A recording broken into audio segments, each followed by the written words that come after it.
dragons carved in wood, ravens hungry for blood, ships that brought the end of worlds. June 8th, 793. Viking longships struck Lindisfarne Monastery like lightning from a clear sky. Monks who had never held weapons died clutching sacred manuscripts as Norse axes split both skulls and centuries of Christian learning. This wasn't just a raid, it was the beginning of the Viking Age. For the next 300 years, these sea wolves would terrorize Europe, but they were more than savage raiders. They were explorers who reached America, traders who connected continents, and warriors whose tactics revolutionized medieval warfare. The attack on Lindisfarne announced that a new force had awakened in the north. Stones that once echoed with the measured tread of Roman legions now stood silent, their gates swinging empty in the wind that swept across Britain's abandoned frontiers. 4 centuries of imperial rule crumbled like poorly mortared walls as the eagles withdrew, leaving behind a land suddenly naked before its enemies. In villa courtyards where Latin poetry once filled evening air, weeds pushed through cracked mosaics while painted gods stared down at gathering darkness. Britain's final Roman governor, Constantine III, had stripped the island bare of troops for his doomed bid for purple in Gaul. His defeat sealed what political necessity had already decreed. The legions would not return. Behind them, they left a civilization built on Roman bones, but filled with native blood. A hybrid society that had forgotten how to defend itself without professional soldiers standing watch on distant walls. Local strongmen seized what power they could grasp. In hill forts that predated Caesar's conquest, British lords gathered their retainers and proclaimed themselves kings of territories that shifted like sand with each season's campaigns. Vortigern emerged as the most successful of these self-made rulers, his name meaning High King in the old tongue, though his authority extended little beyond the Thames Valley and the lands his sword could reach. Beyond Hadrian's wall, the Picts sensed weakness, like wolves scenting blood. These painted warriors had tested Roman steel for generations, learning patience through bitter defeats, waiting for their moment to reclaim the rich lands that lay beyond their mountain strongholds. They came first in small raids, a burned villa here, a slaughtered family there, testing the response, measuring the resistance they would face. Irish raiders struck from the western seas, their leather boats carrying warriors who knew no mercy for the soft people of the villas. They called themselves Scotti, and their hunger for slaves and gold drove them deep into territories that Roman arms had protected for centuries. Along the western coasts, smoke rose from burning settlements as the sea wolves fed their appetite for plunder. From the Saxon shores across the North Sea came the greatest threat, and paradoxically, what Vortigern believed would be his salvation. These Germanic peoples had watched Rome's decline with interest sharper than any blade. In their timber halls beside cold waters, warriors listened to tales brought back by traders and raiders, stories of a rich land protected by walls, but defended by men who had grown soft in their prosperity.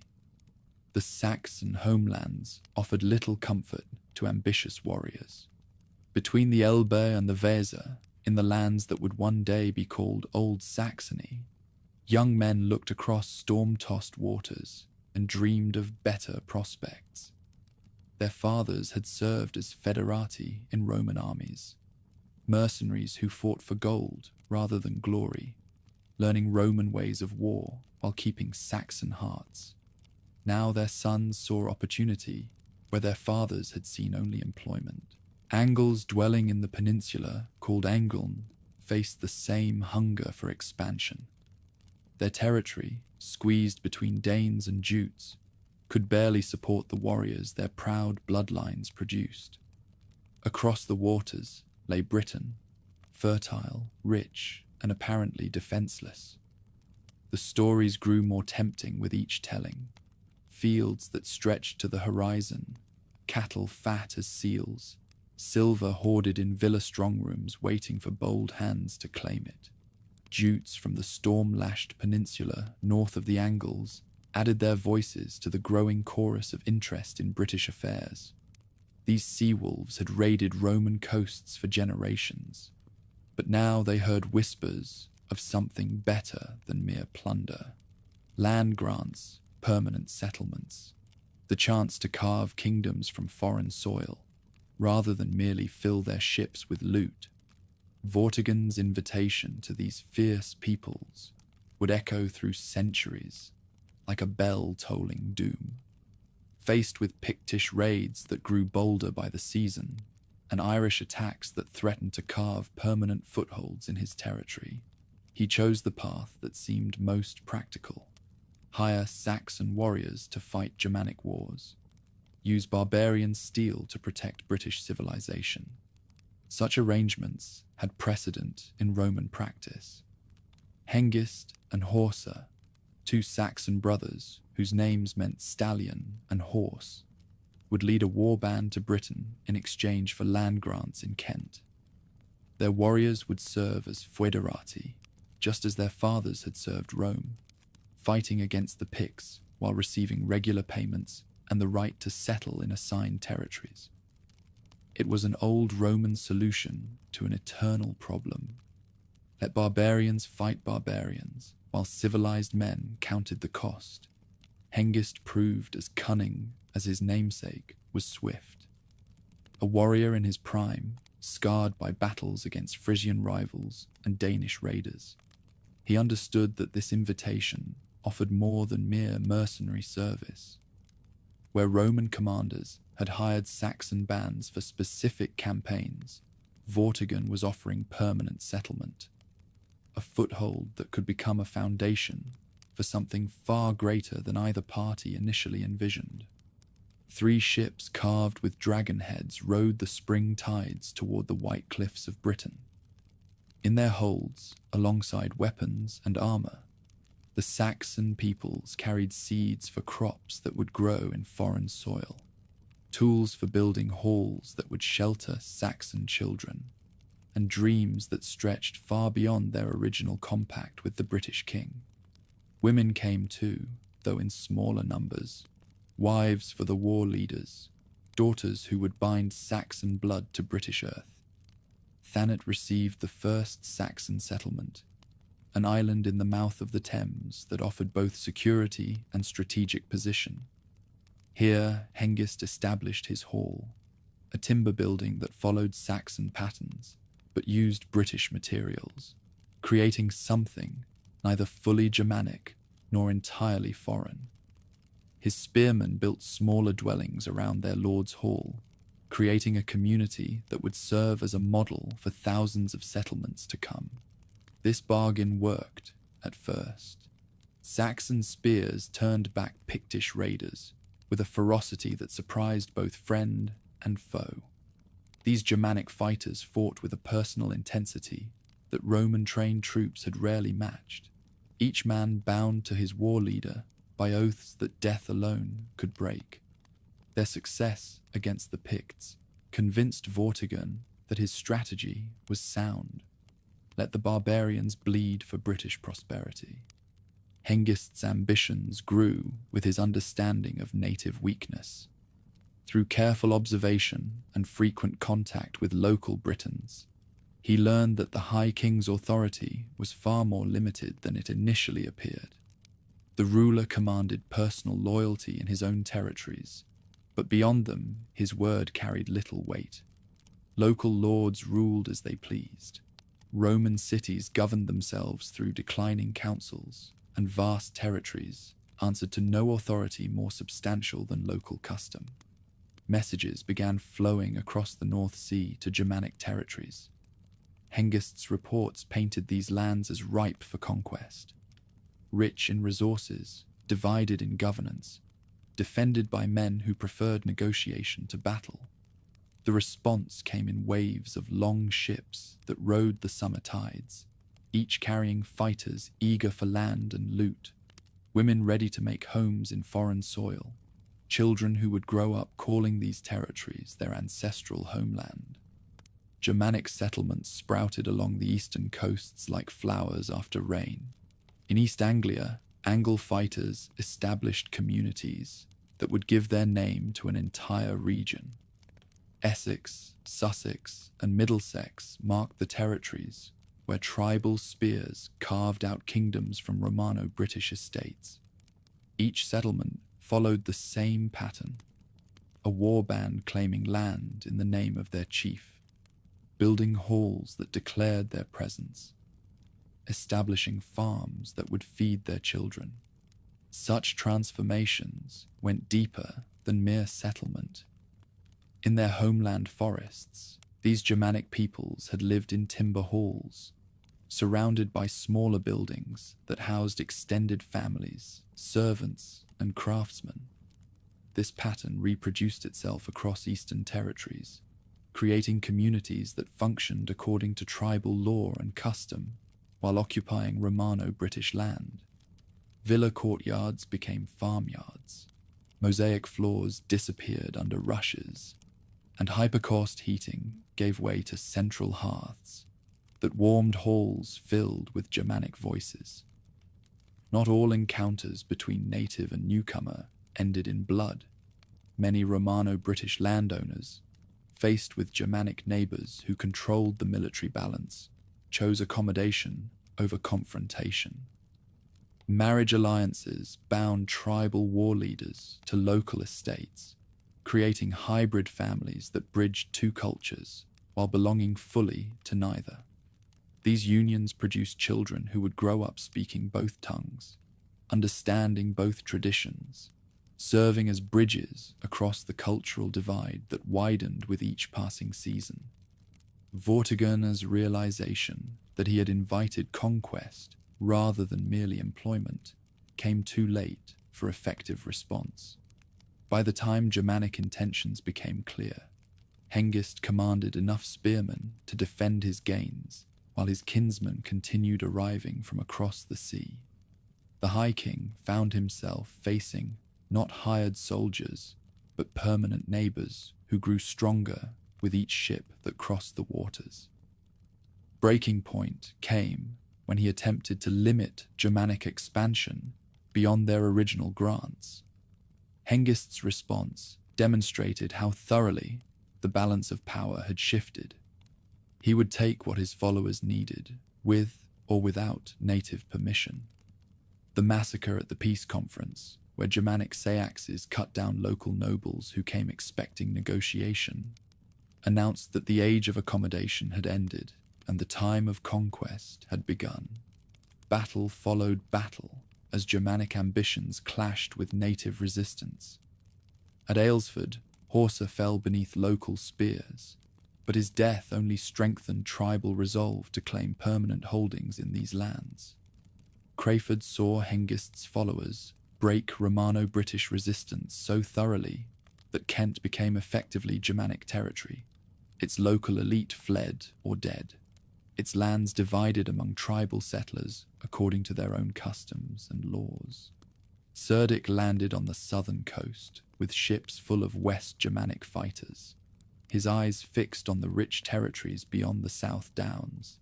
His campaigns carved a bloody path inland, establishing settlements that would become the foundation of what the invaders called Wessex, the kingdom of the Western Germanic peoples. Each victory brought more land under tribal control. Each settlement created another foothold for expansion. Ella established his kingdom in what had been some of the island's richest territory, his spearmen occupying villa estates and Roman towns with the confidence of permanent conquerors. The siege of Anderida saw Romano-British civilization meet its bloodiest end, as tribal weapons extinguished a community that had survived 4 centuries of Roman rule in a single afternoon of slaughter. Germanic expansion followed the river valleys that provided both transportation and fertile soil. Along the Thames, tribal settlements pushed westward, past London's crumbling walls. The Severn Valley attracted Angle fighters who saw in its broad waters an echo of their homeland streams. Northern routes led ambitious war bands toward territories that would become Mercia and Northumbria, each river serving as both highway and boundary marker in the gradual conquest of these lands. Cultural transformation accompanied territorial conquest. Germanic law replaced Roman legal traditions in occupied territories, with compensation payments taking the place of imperial justice. Vergild, the price of a man's life measured in silver and cattle, became the standard for resolving disputes that Roman courts had once decided. Spearmen sat in judgment over matters that had once been settled by educated officials, applying customs learned in distant forests to problems that arose in conquered cities. Tribal artisans began producing objects that blended Germanic traditions with Roman materials. Brooches cast in classical bronze displayed purely tribal decorative patterns. Weapons forged from Roman steel followed Germanic designs that emphasized function over ornamentation. Pottery shaped on Roman wheels carried decorations that would have been recognized in any Germanic hall from the Elbe to the Thames. Ancient gods found new homes in foreign soil. Woden's ravens watched over battlefields where Roman eagles had once led legions to victory. Thuna's hammer blessed fighters who fought for land that Jupiter had once protected. Sacred groves replaced Roman temples, while stone altars designed for classical sacrifice supported Germanic rituals that honored deities whose names had never been carved in Latin marble. Women played crucial roles in this cultural transformation. Germanic wives brought with them not only domestic skills, but also the responsibility for maintaining tribal traditions in foreign settings. Their looms produced cloth that followed patterns learned in childhood. Their songs preserved stories of heroic deeds performed in distant homelands. Their children learned customs that would bind them to Germanic identity, despite being born on local soil. Marriage customs changed as tribal traditions took root. Bride price replaced Roman dowry arrangements, with Germanic fighters offering weapons and jewelry rather than legal documents and property deeds. Wedding ceremonies moved from Roman administrative offices to timber halls, where tribal rituals sealed unions according to customs that predated Caesar's conquest by centuries. Burial practices mark the most visible sign of cultural change. Roman cremation gave way to Germanic inhumation, with fighters buried alongside their weapons, women interred with their jewelry and tools, children accompanied by toys that would comfort them in the afterlife. Cemeteries that had once held Roman urns now contained Germanic grave goods that proclaimed the identity and status of their owners. Language shifted as Germanic tongues grew dominant in conquered territories. Latin continued as the language of writing and formal ceremony, but daily conversation increasingly followed tribal patterns. Place names acquired Germanic endings that displaced Roman designations, while rivers and hills received names that reflected tribal perceptions of the landscape rather than classical geographical traditions. By the century's end, eastern territories had become irreversibly Germanic, where Roman villas had once housed educated gentlemen who quoted Virgil and debated philosophy. Tribal halls now sheltered fighters who boasted of cattle raids and composed verses about swordplay.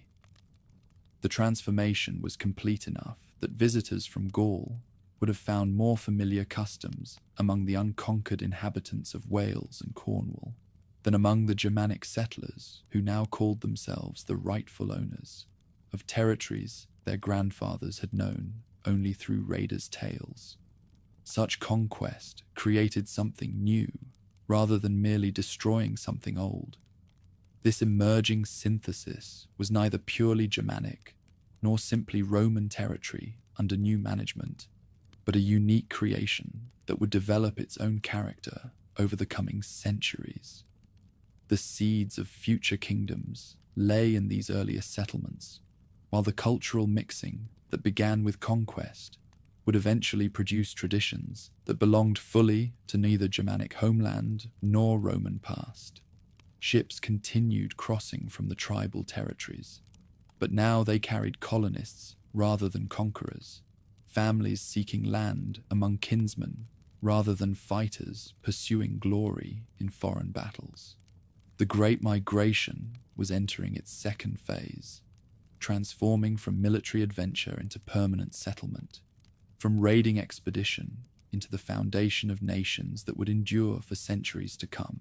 7 kingdoms emerged from the chaos of conquest, like islands rising from a turbulent sea, where once Saxon warbands had carved temporary holdings from British soil. Now permanent realms took shape with defined borders, ruling dynasties, and the ambitions that would drive centuries of warfare.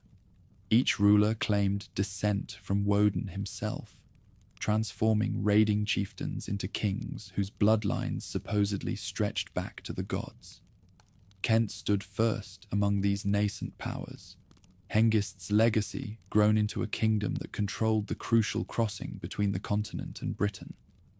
Ethelbert inherited more than land from his forefathers. He commanded the ports through which trade flowed, the halls where continental diplomats gathered, and the warriors who had proven their worth against both Picts and rival Saxon bands. His realm possessed advantages that gold alone could not purchase. Northumbria sprawled across the northern territories like a giant awakening from slumber. Born from the merger of Bernicia and Deira, this kingdom stretched from the Humber to the Forth, encompassing lands that had once marked the frontier between Roman civilization and Pictish savagery.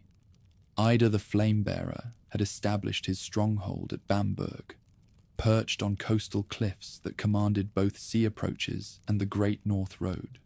In the Western Midlands, Mercia gathered strength under rulers whose names would echo through the ages. Creoda founded the dynasty that would challenge all rivals for supremacy over the Anglo Saxon world, establishing his capital at Tamworth, where Roman roads converged and fertile river valleys promised prosperity. His descendants inherited not just territory, but the strategic position that could control trade between north and south, east and west. Wessex claimed the rich downlands of the south, where Cerdic heirs built upon foundations laid in blood and maintained through constant warfare against British holdouts in the Western Hills. Winchester rose as their seat of power, a town that commanded the approaches to both the Thames Valley and the harbours, where ships from Gaul brought wine, silk, and the luxuries that marked a court's sophistication. East Anglia emerged as the realm of the Woofingars, rulers who traced their lineage to the wolf god himself. Their kingdom controlled the estuaries where rivers met the sea, the fertile flatlands that produced grain for export, and the trade routes that connected continental merchants with inland markets. Rendlesham served as their centre of power, a hall complex that rivaled any palace on the continent. Essex and Sussex completed the heptarchy, smaller kingdoms that nonetheless commanded crucial territories and strategic positions. Essex controlled the Thames approaches to London, while Sussex held the South Downs and the harbours that faced directly toward Frankish Gaul. Each maintained its independence through careful diplomacy and the constant readiness to fight for survival. These 7 realms shared common origins, but developed distinct characters shaped by geography, neighbours, and the personalities of their rulers. Kent, closest to the continent, adopted Frankish fashions and diplomatic practices that marked it as the most sophisticated of the Anglo Saxon courts. Northumbria, facing both Picts and Scots, bred a warrior culture that valued battlefield prowess above all other virtues. Mercia, surrounded by rivals on all sides, produced kings who mastered the arts of alliance and betrayal with equal skill. Wessex, pressed by unconquered Britons in Cornwall and Devon, maintained the fighting edge that conquest required. East Anglia, protected by marshes and waterways, developed a merchant culture that brought wealth flowing into royal treasuries. Noble bloodlines claimed divine ancestry with the solemnity of gospel truth. Every ruler could recite the names that connected him to Woden through heroic ancestors whose deeds lived on in court poetry. These genealogies served purposes beyond mere vanity. They established legitimacy, justified territorial claims, and bound warriors to their lords through bonds that transcended mere military service.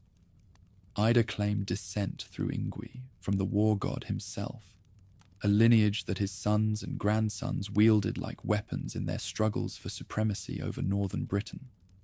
When Northumbrian lords met rivals in battle or conference, they carried with them the authority of heaven itself, the knowledge that divine blood flowed in their veins and divine favour blessed their enterprises. The Woofingars of East Anglia traced their lineage through equally impressive ancestors, their genealogy a catalogue of heroes whose names resonated in halls throughout the Germanic world. Woofer himself had been more than mortal man, a figure whose deeds merged history with legend, whose blood carried both human ambition and supernatural power. Mercian leaders descended from Isel, whose own ancestry stretched back through Offa of England to the gods themselves. This bloodline would produce rulers whose names became synonymous with power. Penda, the last pagan. Offa, the lawgiver. Lords whose ambitions would reshape the Anglo Saxon world, and whose achievements would outlive their kingdoms. Warfare between these realms began almost as soon as their borders solidified. Ceawlin of Wessex struck northward into British-held territories, his victory at Durham opening the Severn Valley to Saxon expansion and cutting the last land connection between the Britons of Wales and those of the southwest. The battle marked more than military triumph. It represented the final stage in the Germanic conquest of southern Britain. Ethelbert of Kent faced different challenges as Ceawlin's power grew. The Kentish lord had inherited a realm that prided itself on sophistication and continental connections. But sophistication meant little when West Saxon warriors threatened his borders. The struggle between Kent and Wessex became a contest between different visions of leadership: Kentish diplomacy against West Saxon aggression, continental refinement against native ferocity. Northumbrian expansion proceeded along multiple axes as ambitious leaders sought to expand their inheritance in every direction that promised profit. Edwin seized control of Elmet, the last British kingdom in what is now Yorkshire, adding its fertile valleys to his growing realm. His ambitions extended beyond mere territory. He envisioned a domain that would stretch from sea to sea, encompassing both the ancient Roman province and the lands beyond Hadrian's Wall. Religious practices bound these societies together, even as political rivalries tore them apart. Germanic gods received worship in timber temples that followed patterns established in the continental homelands. Woden's ravens watched over battlefields where kings sought his favor through offerings of blood and bronze. Thuna's hammer blessed marriages, harvests, and the forging of weapons that would carry Germanic ambitions into new territories. Sacred groves dotted the landscape like islands of holiness in a sea of secular concerns. Ancient oaks that had sheltered British druids now witnessed Germanic rituals, their branches heavy with offerings left by warriors who sought divine blessing for their enterprises. These trees became focal points for communities scattered across the countryside, places where law was spoken, justice dispensed, and the connection between earth and heaven maintained. Burial practices revealed the values that shaped these emerging societies. Lords went to their graves surrounded by treasures that proclaimed their status. Golden jewelry worked by master craftsmen, weapons that bore the marks of legendary smiths, vessels filled with mead for the journey to Valhalla. The ship burial at Sutton Hoo would represent the pinnacle of such practices, a great funeral that transformed death into a statement of power. Marriage alliances wove complex webs of obligation and opportunity across the heptarchy. Daughters of rulers became instruments of diplomacy, their marriages sealing treaties, ending wars, and creating the bonds that might prevent future conflicts. These unions produced children whose mixed bloodlines carried claims to multiple thrones, setting the stage for succession disputes that would reshape the political map. Bertha of Kent travelled to Canterbury as the Christian bride of a pagan lord, her marriage to Ethelbert representing more than personal union. She brought with her a chaplain, a portable altar, and the hope that Germanic England might find its way back to the faith that Rome had planted, but political chaos had largely destroyed. Her influence would prove more lasting than any military conquest. Trade networks spread like veins through the Anglo Saxon world, carrying goods, ideas, and influences that bound the kingdoms together, even as their rulers schemed against each other. Kentish merchants established trading posts that stretched from the Rhine to the Thames, their success measured not just in gold, but in the connections that made their territory indispensable to continental commerce. Frankish coins circulated in Anglo-Saxon markets, their golden faces carrying images and inscriptions that spoke of a wider world beyond the heptarchy's borders. Wine from Gaul graced the tables of Germanic lords, while amber from the Baltic found its way to English courts. These trade goods represented more than luxury. They marked the integration of Germanic Britain into the European economy. Craft production flourished under princely patronage as leaders competed to display their wealth and sophistication. Master jewelers created pieces that rivaled anything produced on the continent, their work combining traditional Germanic motifs with techniques learned from Roman precedents. Weapons smiths forged blades that became treasured heirlooms, passed from father to son and from lord to faithful retainer. The great halls that crowned centers of power became showcases for this artistic achievement.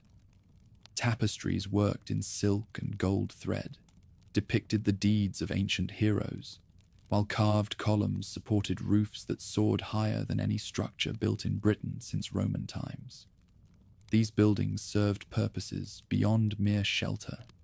They projected power, created spaces for the rituals that bound society together, and provided settings for the poetry that preserved cultural memory. Poets held positions of honor in every court, their voices carrying the responsibility for maintaining the connections between present and past. Through their songs, the deeds of Hengest and Horsa lived on in halls that had never known their presence, while the genealogies that justified authority received the polish that transformed mere lists of names into epic narratives. These bards served as more than entertainers. They functioned as historians, legal experts, and diplomatic messengers whose words could make or break the reputations of lords. A poet's favor meant that a ruler's deeds would be remembered with honor, while their displeasure could condemn even great achievements to obscurity. The relationship between warrior and wordsmith became one of the defining characteristics of Anglo-Saxon court culture. Legal traditions developed that reflected both Germanic heritage and the practical needs of settled societies. Compensation payments replaced blood feuds as the preferred method for resolving disputes, creating a system where every injury had its price and every wrong could be made right through proper payment. Rulers became the guarantors of this system, their courts the places where custom became law. Ethelbert of Kent issued the first written laws in the Anglo Saxon world, a collection of legal precedents that transformed oral tradition into documentary authority. These laws dealt with practical matters: the price of a stolen horse, compensation for various injuries, the procedures for resolving property disputes. But their significance extended far beyond their immediate purpose. They marked the beginning of a legal tradition that would influence English law for centuries to come. The concept of vergild, man price, became central to Anglo-Saxon justice. Every free man had his value set by law, a sum that must be paid to his family if he was killed, lesser amounts for injuries that fell short of death. This system recognized social distinctions while providing peaceful alternatives to the cycle of revenge that had characterized earlier Germanic society. Territorial expansion remained a constant preoccupation of ambitious rulers. Wessex pushed westward into Devon and Cornwall, its kings determined to complete the conquest of southwestern Britain. These campaigns combined the practical goals of acquiring new lands with the symbolic importance of finishing what their ancestors had begun. Each victory added to royal prestige while providing new territories to grant to faithful followers. Northumbrian rulers cast their eyes beyond Hadrian's Wall, where Pictish kingdoms offered both threat and opportunity. The warfare that resulted was fierce and frequent, as Germanic spearmen tested themselves against opponents whose warrior traditions stretched back to the days when Roman legions had feared to venture into the highlands. These northern campaigns produced heroes whose names would echo in poetry for generations. By the century's end, the Heptarchy had established patterns of rivalry, alliance, and cultural exchange that would shape Anglo-Saxon England for generations to come.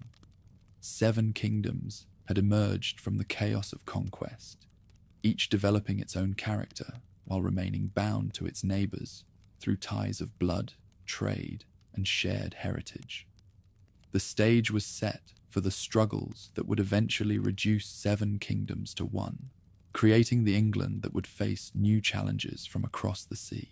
Canterbury's bells rang out across Kent like harbingers of transformation, their bronze voices announcing the arrival of Augustine and his 40 companions on the shores of Thanet. Behind these, Roman missionaries stretched a journey of faith and fear, months of travel through hostile territories, nights spent wondering if they carried the word of God to their deaths, days when only papal command prevented them from turning back to the safety of Rome's familiar streets. Ethelbert received the black-robed strangers with the curiosity of a ruler who had already glimpsed Christianity through his Frankish wife Bertha. Her private chapel in Canterbury had served as a fragile foothold for the faith, a single candle flame in the darkness of pagan England. Now Augustine's mission promised to kindle that flame into a blaze that would consume the old gods and remake the spiritual landscape of the Saxon kingdoms. The Kentish lord's conversion began the greatest transformation in Anglo-Saxon history. Where his grandfather had worshipped Woden in sacred groves, Ethelbert now knelt before altars dedicated to Christ, his royal example opening floodgates that would wash away centuries of Germanic paganism.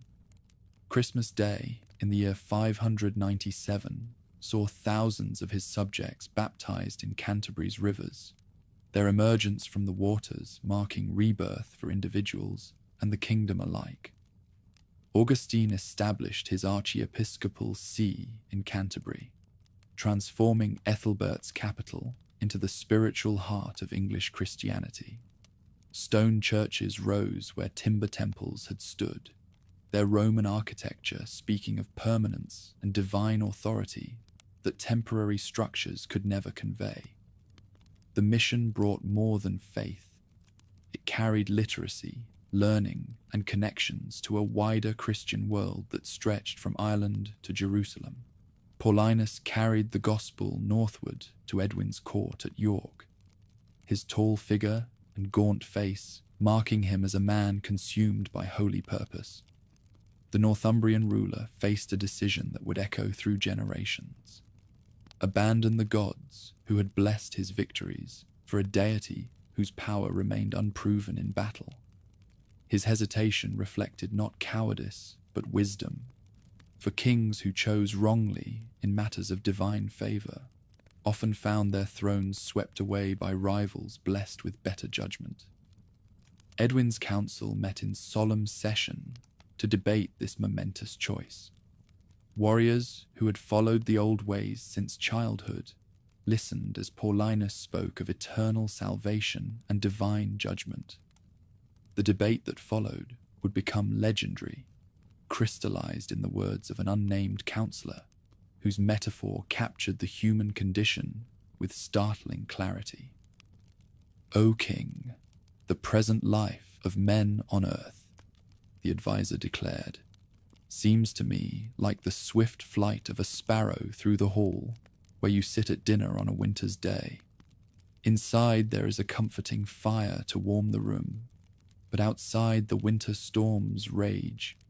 The sparrow flies quickly through one door and out another. For the few moments it is inside, it is safe from the winter storm, but after a brief moment of comfort, it vanishes from sight into the wintry world from which it came. So this life of man appears but for a moment. What follows, or what went before, we do not know." These words struck Edwin's heart like an arrow finding its mark. If Christianity could illuminate the darkness that surrounded life's brief flight, if Christ could offer certainty about what lay beyond death's door, then perhaps the risk of abandoning ancestral gods was worth taking.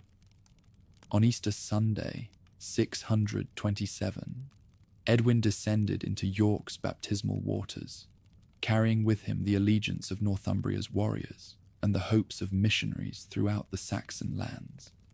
Conversions spread like fire through dry timber, each royal baptism igniting the faith of thousands who followed their leaders' spiritual choices. In Essex, King Sabarat welcomed Mellitus to London, establishing St. Paul's Cathedral as a beacon of Christianity in the Thames Valley. East Anglia received the gospel through Felix of Burgundy, whose mission transformed the kingdom of the Woofingers from a bastion of Germanic paganism into a stronghold of the new faith. Monasteries began sprouting across the converted kingdoms like flowers after spring rain.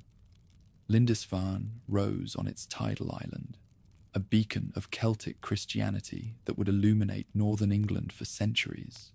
Jarrow welcomed Benedict Biscop's Roman-trained community, its scriptorium destined to produce manuscripts that would preserve learning through the dark centuries ahead.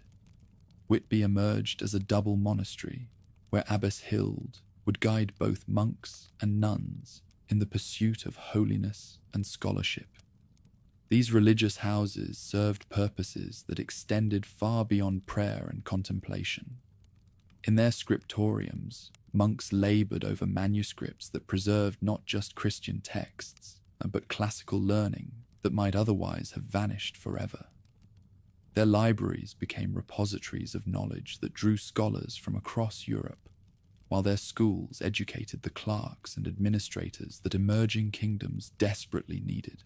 Aidan arrived at Lindisfarne, carrying the austere traditions of Irish monasticism, his mission blessed by the powerful monastery of Iona. Where Roman missionaries brought organizational skill and political connections, Celtic monks offered passionate spirituality and artistic vision that would transform English Christianity.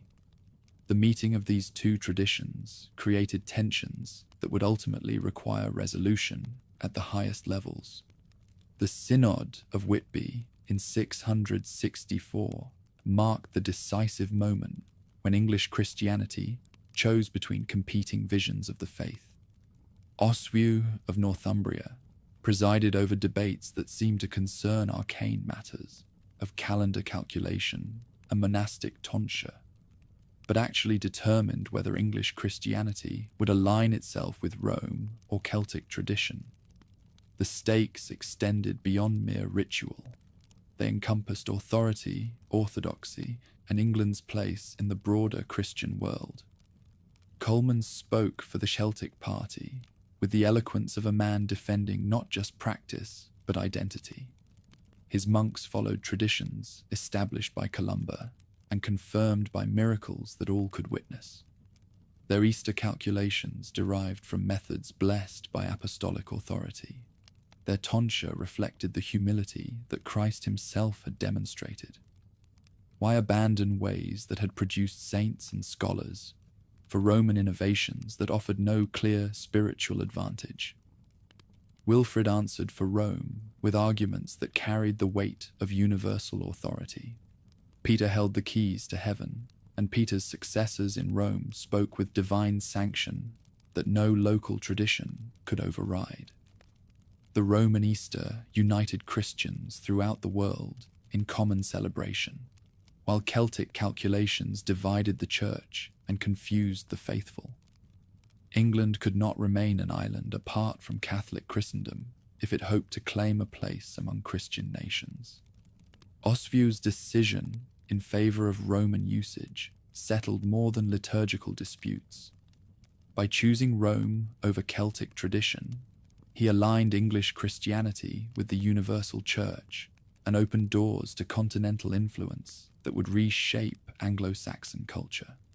The defeated Celtic monks departed sadly for Ireland and Scotland, carrying with them cherished traditions, but leaving behind a church that would develop along thoroughly Roman lines. Northumbria emerged as the dominant power during these crucial decades, its combination of military might and Christian learning, making it the natural leader of converted England. Oswald had died a martyr's death at Oswestry, his sanctity adding divine favour to Northumbrian claims of supremacy. Oswiu completed his brother's work, extending Northumbrian authority over neighbouring kingdoms while establishing his court as a centre of Christian scholarship. Theodore of Tarsus arrived as Archbishop of Canterbury with a mandate to organise English Christianity according to Roman principles. His Greek learning and Roman authority made him uniquely qualified to establish the episcopal structure that would govern the English Church for centuries to come. Under his guidance, dioceses took shape with clearly defined boundaries, while canonical law replaced local custom in ecclesiastical matters. Scholarship flourished in this new environment as Christian learning merged with Germanic curiosity about the wider world. Benedict Biscop travelled repeatedly to Rome, returning each time with manuscripts, relics, and craftsmen who could teach English monks the skills they needed to create their own centres of learning. His libraries at Wearmouth and Jarrow became legendary throughout Europe for their comprehensive collections of classical and Christian texts. Bede emerged from this scholarly ferment as the greatest mind of his generation, his works spanning history, theology, natural philosophy, and biblical commentary. His ecclesiastical history of the English people became the foundation text for understanding Anglo Saxon conversion, while his scientific works established him as one of Europe's leading scholars. From his cell at Jarrow, he maintained correspondence with learned men throughout Christendom, making English scholarship a respected voice in continental debates. Art and architecture reflected the spiritual transformation that Christianity brought to Anglo-Saxon England. Stone churches replaced timber halls as the most impressive buildings in many settlements, their Roman arches and Mediterranean proportions introducing architectural concepts that had been forgotten since the legions departed. Master masons arrived from Gaul and Italy, teaching English craftsmen techniques that would create monuments worthy of the new faith. Illuminated manuscripts represented perhaps the highest achievement of this cultural fusion. The Lindisfarne Gospels combined Celtic interlace patterns with Mediterranean naturalism, creating a uniquely English artistic style that influenced manuscript production throughout Northern Europe.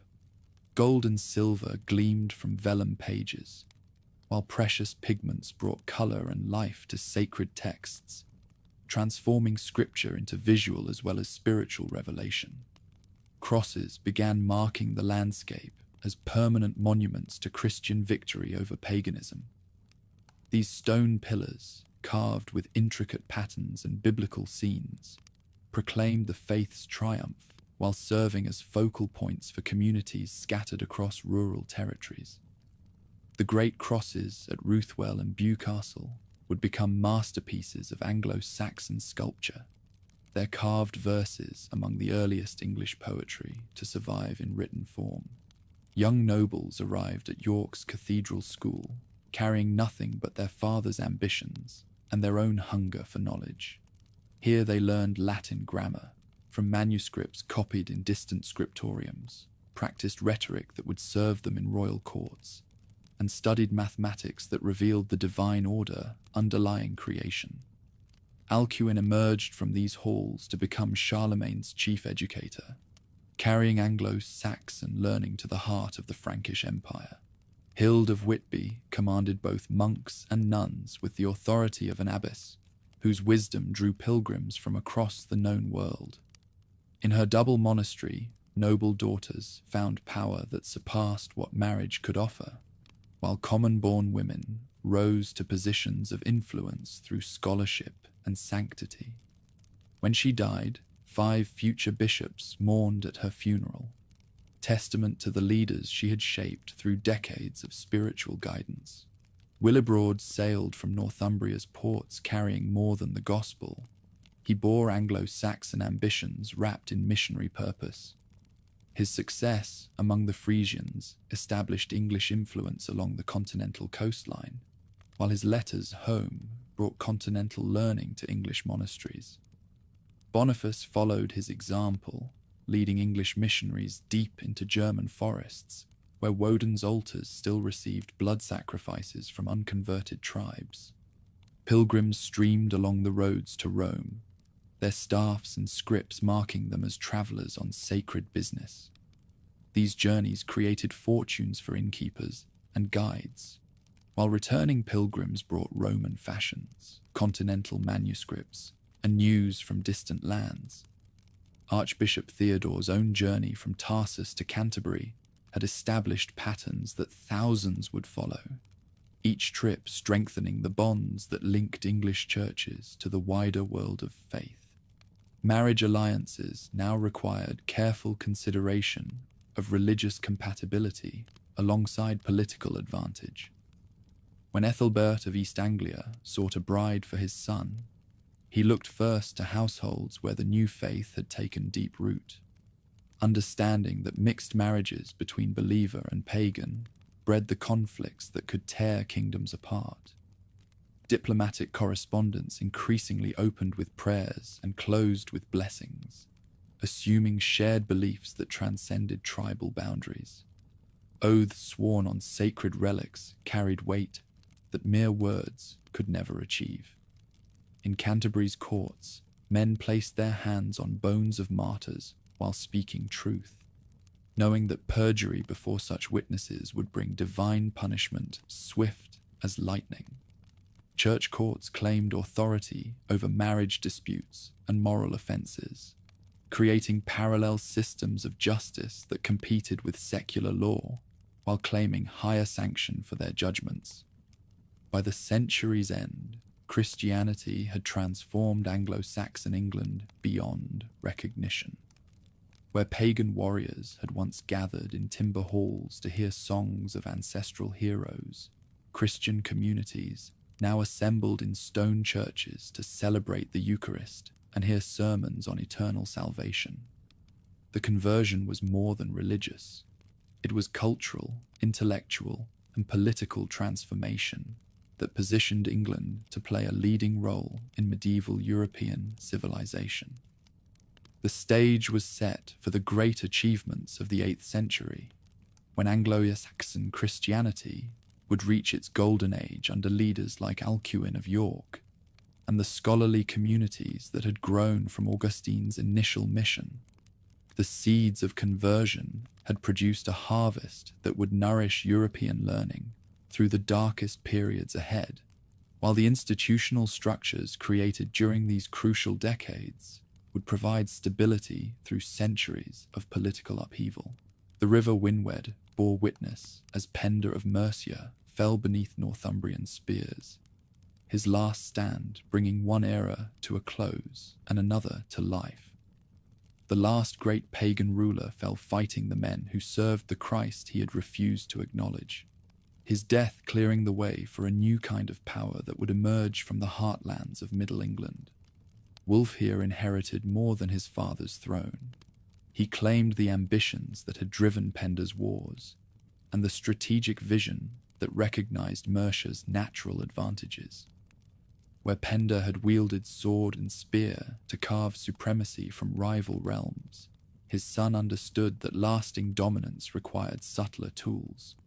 Gold could purchase what bronze alone could never secure, while marriage alliances could bind former enemies more firmly than military conquest. The heartland pulsed with advantages that geography had bestowed like gifts from the gods themselves. Rivers converged at strategic points where Roman roads still carried trade between distant territories. Salt wells in Droitwich produced wealth that flowed like silver into royal treasuries, while iron deposits in the western hills armed warriors whose loyalty could be purchased with shares of the profits. Tamworth commanded crossroads where merchants from every realm met to exchange goods and gossip.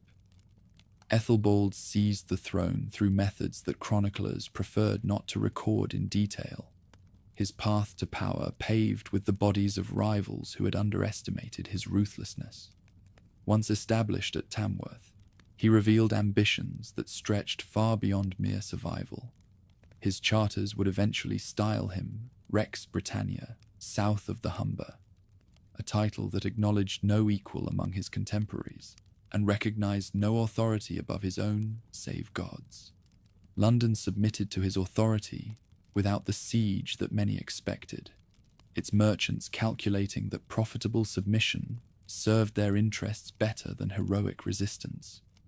The city's position, controlling Thames trade, made it invaluable to any ruler with continental ambitions, while its revenues could fund the kind of diplomacy that transformed military victory into permanent supremacy. Ethelbald's control of London marked his emergence as the dominant power in southern England. Kent discovered that ancient independence meant little when faced with determined expansion, backed by superior resources.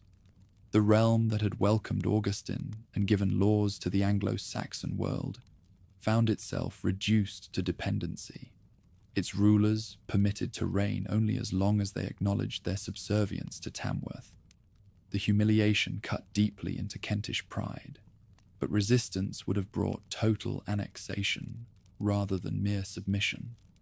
Sussex and Essex followed Kent into the growing sphere of influence, their rulers calculating that voluntary submission offered better terms than conquest would provide. These smaller realms retained their identity and local customs, while accepting supremacy in matters of war, diplomacy, and tribute. The arrangement satisfied all parties. The lesser rulers maintained their dignity, while Ethelbald gained control without the expense of permanent occupation. East Anglia resisted longer than its neighbours, the Wulfingers' pride sustained by memories of the treasures buried at Sutton Hoo, and the wealth that flowed through their ports from continental trade.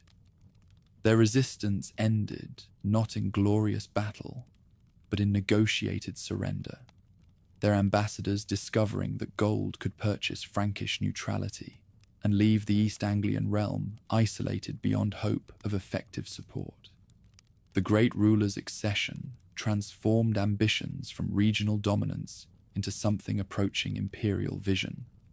Where Ethelbald had been content to acknowledge the superiority of Frankish courts, His successor corresponded with Charlemagne as an equal, their letters discussing trade disputes, marriage alliances, and territorial boundaries with the formality reserved for negotiations between sovereign powers. The great dike that bears his name stretched across the landscape like a statement carved in earth and stone, its earthworks marking more than mere boundary between his territories and the Welsh realms. Here was frontier fortification on a scale not seen since Roman times, a barrier that required coordination of labor resources across multiple domains and engineering skills that few contemporary rulers could command. Construction gangs labored through seasons of backbreaking work, their efforts supervised by engineers who understood both defensive architecture and the symbolic importance of creating a monument that would proclaim power to future generations. The dike ran for over 100 miles, its ramparts and ditches creating a frontier that channeled trade, controlled movement, and demonstrated the organizational capacity that set him apart from his contemporaries. Welsh princes found their raiding opportunities suddenly curtailed by this massive earthwork, their traditional routes into English territory blocked by fortifications that would require siege equipment to breach. The economic impact proved as significant as the military effects. Trade now flowed through designated crossing points, where officials could collect tolls and monitor the movement of goods between two worlds. Diplomatic correspondence flowed between his court and Charlemagne's capital, their negotiations covering matters that ranged from commercial disputes to marriage proposals that would unite English and Frankish bloodlines. These exchanges revealed the sophistication of 8th century statecraft, with trained diplomats conducting negotiations that required knowledge of law, custom, and the delicate balance of interests that kept peace between neighboring powers. The proposed marriage between Ecgfrith and one of Charlemagne's daughters collapsed over questions of precedence that revealed the limits of English pretensions.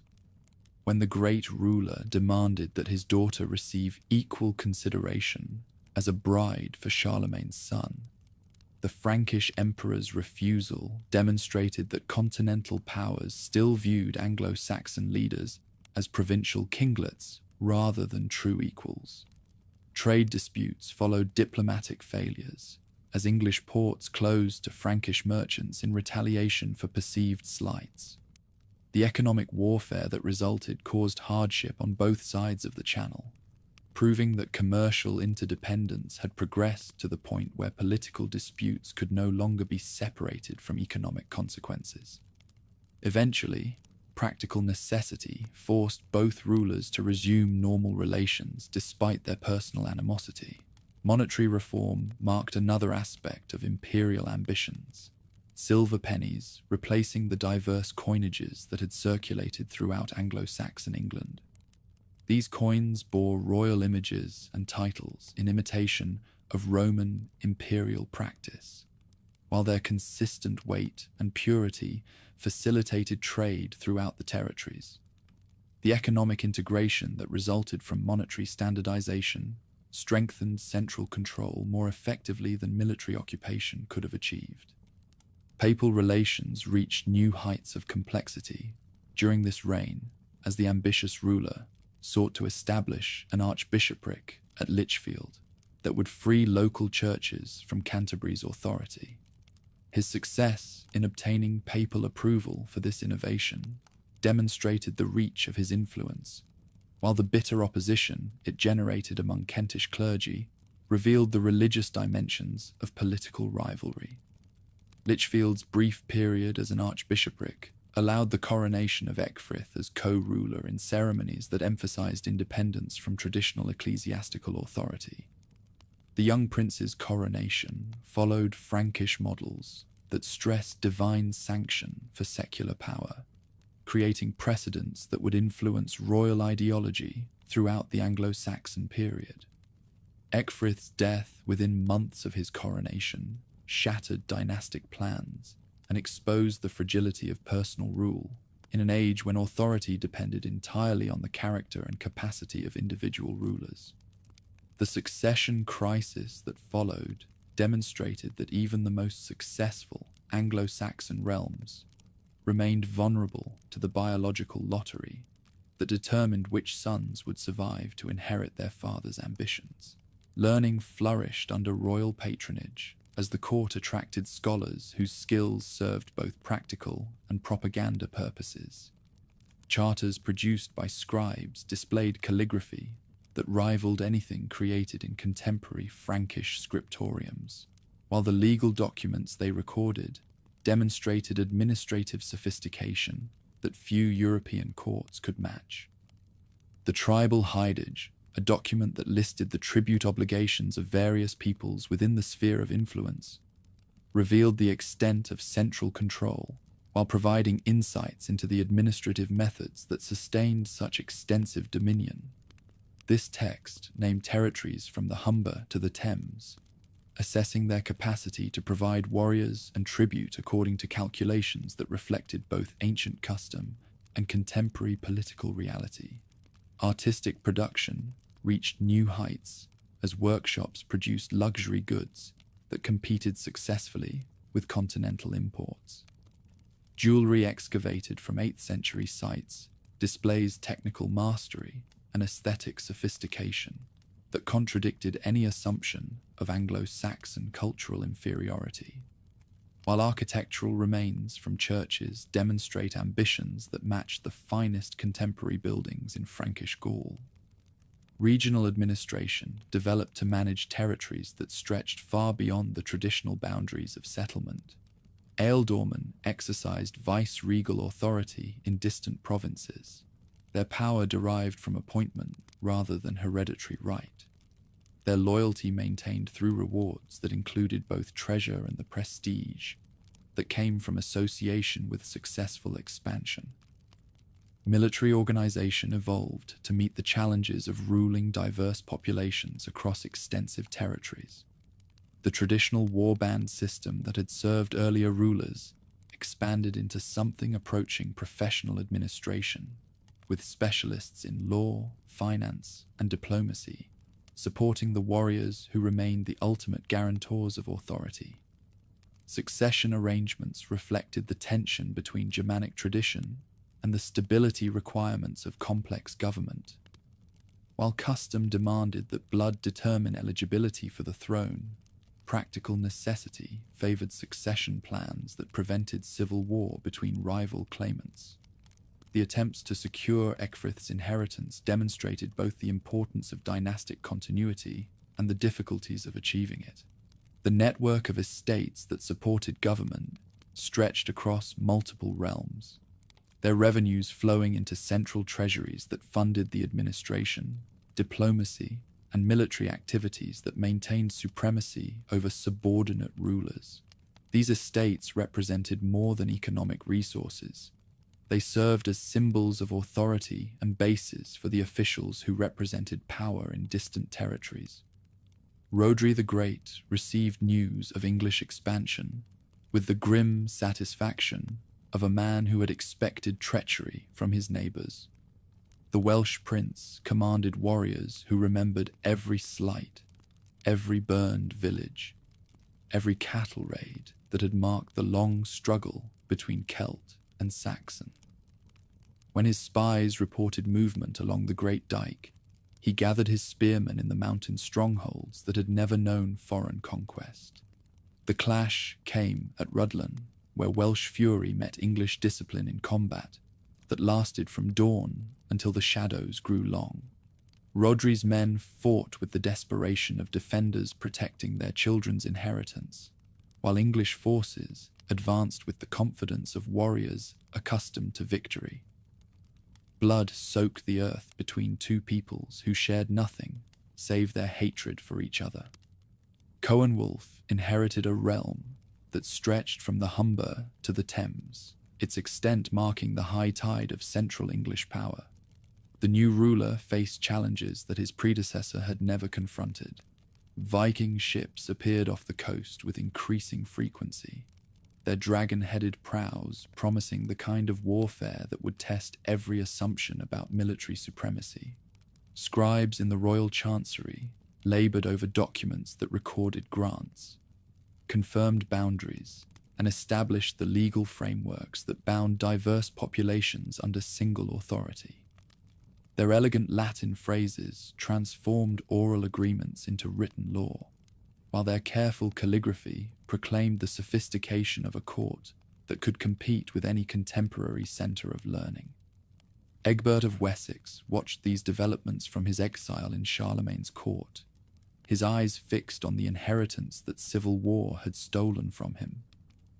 The West Saxon prince understood that patient waiting served ambition better than premature action. But he also recognized that every year of Central English dominance made eventual restoration more difficult to achieve. By the century's end, the Midland realm had achieved a dominance over Anglo-Saxon England that would have seemed impossible when Penda fell at Winwed. Through a combination of military success, diplomatic skill, and administrative innovation, these rulers had created the closest approximation to unified government that the Anglo-Saxon world had yet seen. The foundations were laid for the greater achievements and greater challenges that the 9th century would bring.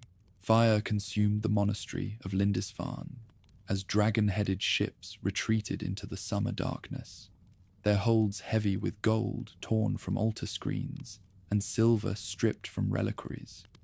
The year 793 carved itself into Anglo-Saxon memory like a blade cutting through flesh, marking the moment when the North Sea ceased to be a protective barrier and became a highway for terror. Brothers who had spent their lives copying sacred texts now lay butchered among the ruins of their scriptorium, their blood darkening vellum pages that had taken years to illuminate. Alcuin's letter to the Northumbrian court carried shock that bordered on theological crisis. Writing from Charlemagne's palace, the great scholar struggled to comprehend how God could permit such desecration of holy ground. Never before has such terror appeared in Britain as we have now suffered from a pagan race, he wrote, his elegant Latin barely containing the horror that gripped Christian kingdoms. The heathens poured out the blood of saints around the altar and trampled on the bodies of saints in the temple of God like dung in the streets. These raiders called themselves Vikings, though their victims knew them simply as the terror that came from the sea. In their homeland, fjords, younger sons faced the harsh mathematics of inheritance that left them with choices between poverty and adventure. Population growth had outstripped the capacity of Scandinavian soil to support ambitious warriors, while successful raids to the south had demonstrated that richer lands lay within reach of bold men who dared to risk everything for the chance of fortune. Ragnar's sons would become legends carved in blood across the map of northern Europe, but in 793 they were still learning their trade through smaller expeditions that tested Anglo-Saxon defenses. These early raids targeted monasteries not from religious hatred, but from practical calculation. Churches hoarded wealth without maintaining the warriors needed to protect it, their treasure chambers filled with gold and silver that could not fight back when Norse axes broke down their doors. Jarrow burned the following year, its magnificent library feeding flames that consumed centuries of scholarly labor in a single afternoon. The monastery that had nurtured Bede fell to raiders who understood nothing of the treasures they destroyed, their axes splitting apart manuscripts that represented the accumulated wisdom of ages. Books that had survived the fall of Rome perished beneath Viking steel, their knowledge scattered to the winds like ashes from a funeral pyre. Rathlin Island witnessed slaughter that shocked even hardened warriors, accustomed to the casual brutalities of medieval warfare. The Irish monastery had offered sanctuary to refugees from the Scottish raids, its walls sheltering men, women, and children who believed that holy ground would protect them from earthly violence. The Vikings proved that pagan steel cared nothing for sacred boundaries. their swords drinking deeply of innocent blood, while their ships prepared to carry fresh wealth back to Scandinavian halls. Iona fell to Norwegian axes in 795, its ancient sanctity no protection against men who served gods that demanded blood and battle. The monastery that had sent Aidan to convert Northumbria saw its monks scattered to the winds, its treasures loaded onto ships that would carry Celtic gold to decorate Norse halls. Columba's legacy lay in ashes, his life's work undone by warriors who measured success in silver rather than souls. These early raids established patterns that would govern Viking strategy for generations. Strike swiftly before defenders could organize. Target wealth concentrated in defenseless locations. Retreat before superior forces could arrive.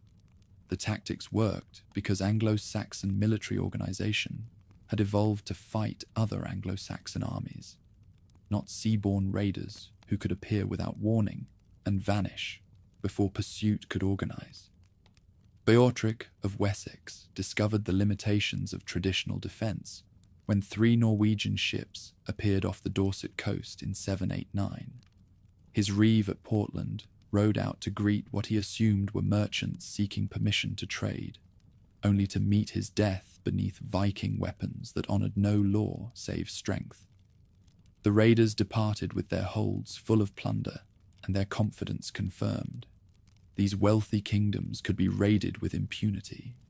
Egbert's return from Frankish exile brought new energy to West Saxon resistance against both Viking raiders and the failing grip of Central English supremacy.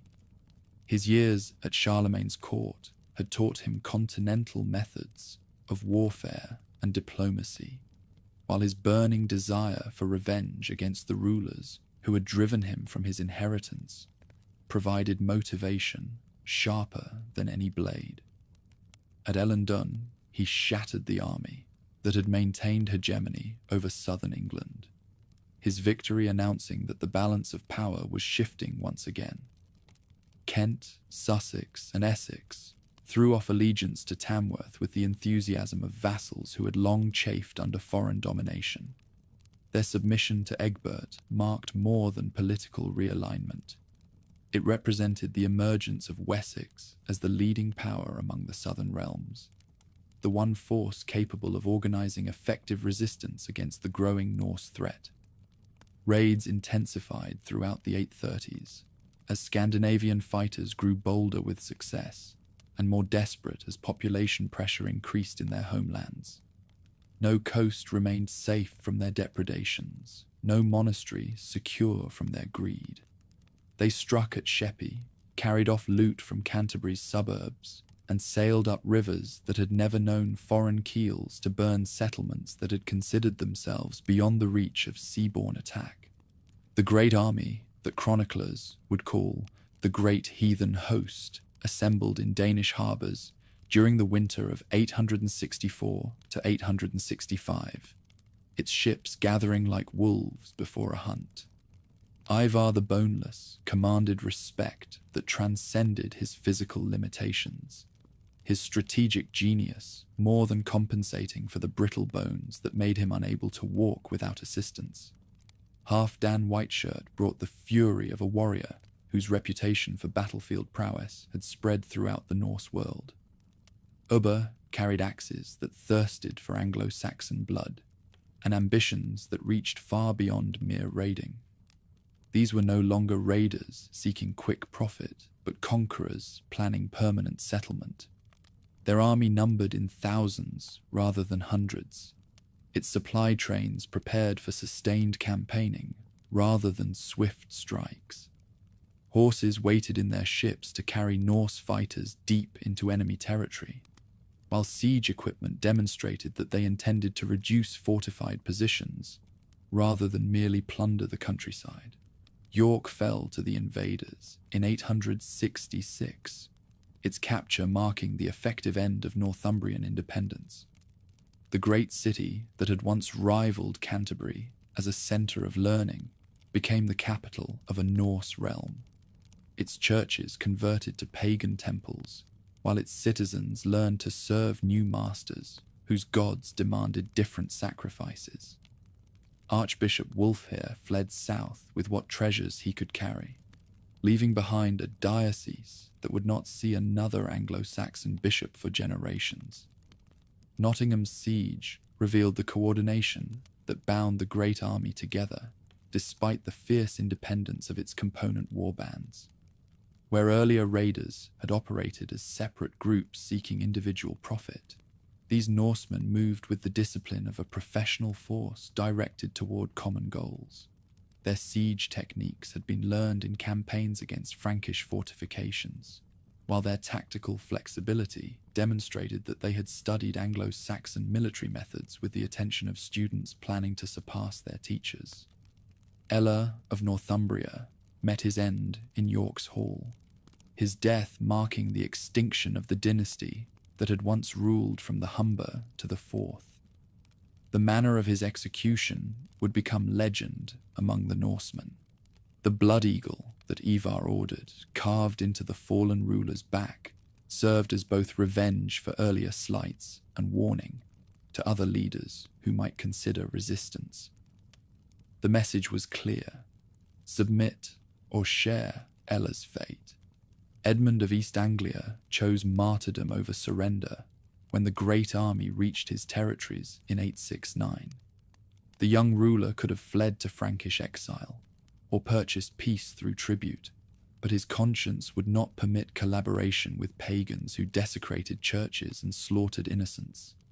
His death beneath Norse arrows transformed him into a saint whose cult would inspire resistance for centuries to come. London's fall sent shockwaves through every remaining court, its capture demonstrating that even the greatest cities could not stand against sustained assault. The wealthy merchants who had grown rich on continental trade found their gold counting for nothing when Norse axes broke down their gates. Their goods filled the ships, while their bodies fed the ravens that had learned to follow the great army's advance. Alfred inherited Wessex at the moment when defeat seemed inevitable, his older brothers having died fighting enemies whose numbers seemed inexhaustible. The young ruler faced a simple choice: flee into exile and preserve his life, or remain and fight for a crown that might prove worthless if his enemies could not be defeated. His decision to stand and fight would reshape these lands' history, but in 871 that outcome remained far from certain. Ashdown provided the first clear proof that Vikings could be defeated by English arms, Alfred's tactical genius combining with his brother Ethelred's battlefield courage to achieve victory against odds that had seemed overwhelming. The battle demonstrated that Norse warriors, for all their reputation for invincibility, bled like other men when faced with determined resistance led by competent commanders. The victory's effects proved temporary as fresh Viking reinforcements continued arriving from across the North Sea. Each English success brought new challenges, as Scandinavian jarls recognized that the conquest of England required greater commitment than seasonal raiding could provide. The great army swelled with recruits drawn by tales of English wealth and the prospect of carving kingdoms from conquered territory. Ethelred's death left Alfred facing enemies who controlled most of northern and eastern England, while commanding resources that dwarfed anything Wessex could muster. The new ruler's survival depended on strategies that had never been tested in Anglo-Saxon warfare: mobile defense, strategic retreats, and the kind of patient endurance that could outlast enemies accustomed to swift decision. What he learned in these desperate months would alter the military traditions of the land forever. Athelney became the symbol of resistance when Alfred withdrew to its marshes with the remnants of his army. The island's stronghold provided security for the royal court, while serving as a base for guerrilla operations that harried Viking forces throughout Somerset.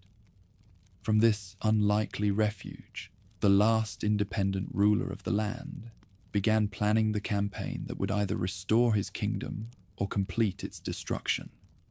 The victory at Edington in 878 marked the turning point in the Viking conquest of England.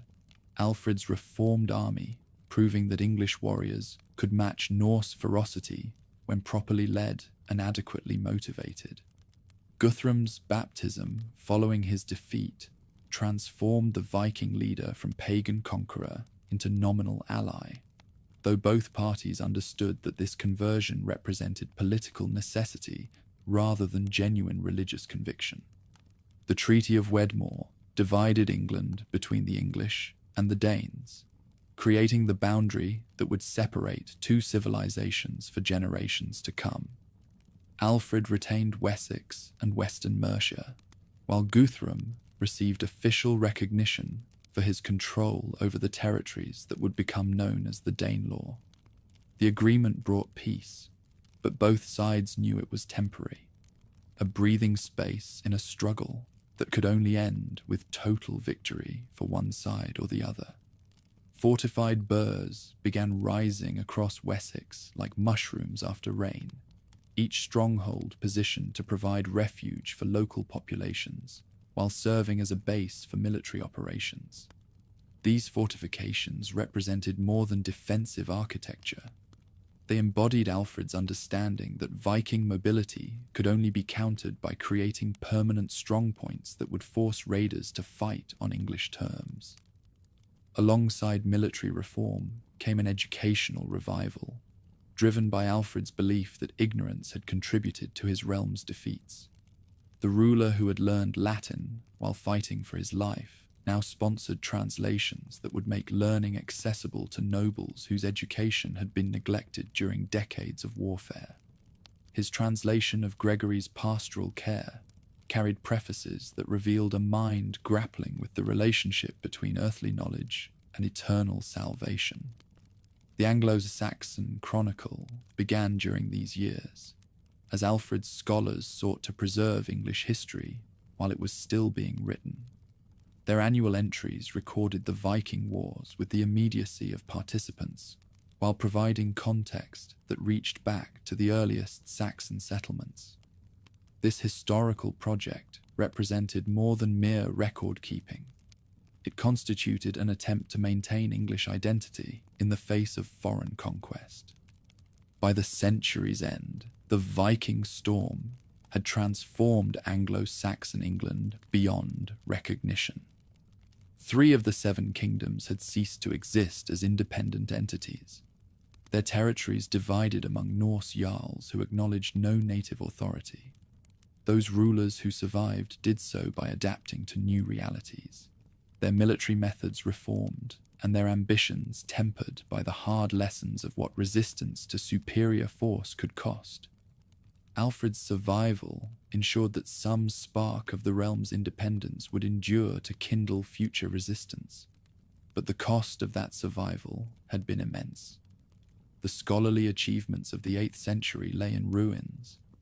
The political unity that Central English rulers had achieved was shattered, and the confidence that had marked Anglo-Saxon civilization since the conversion period would require generations to restore.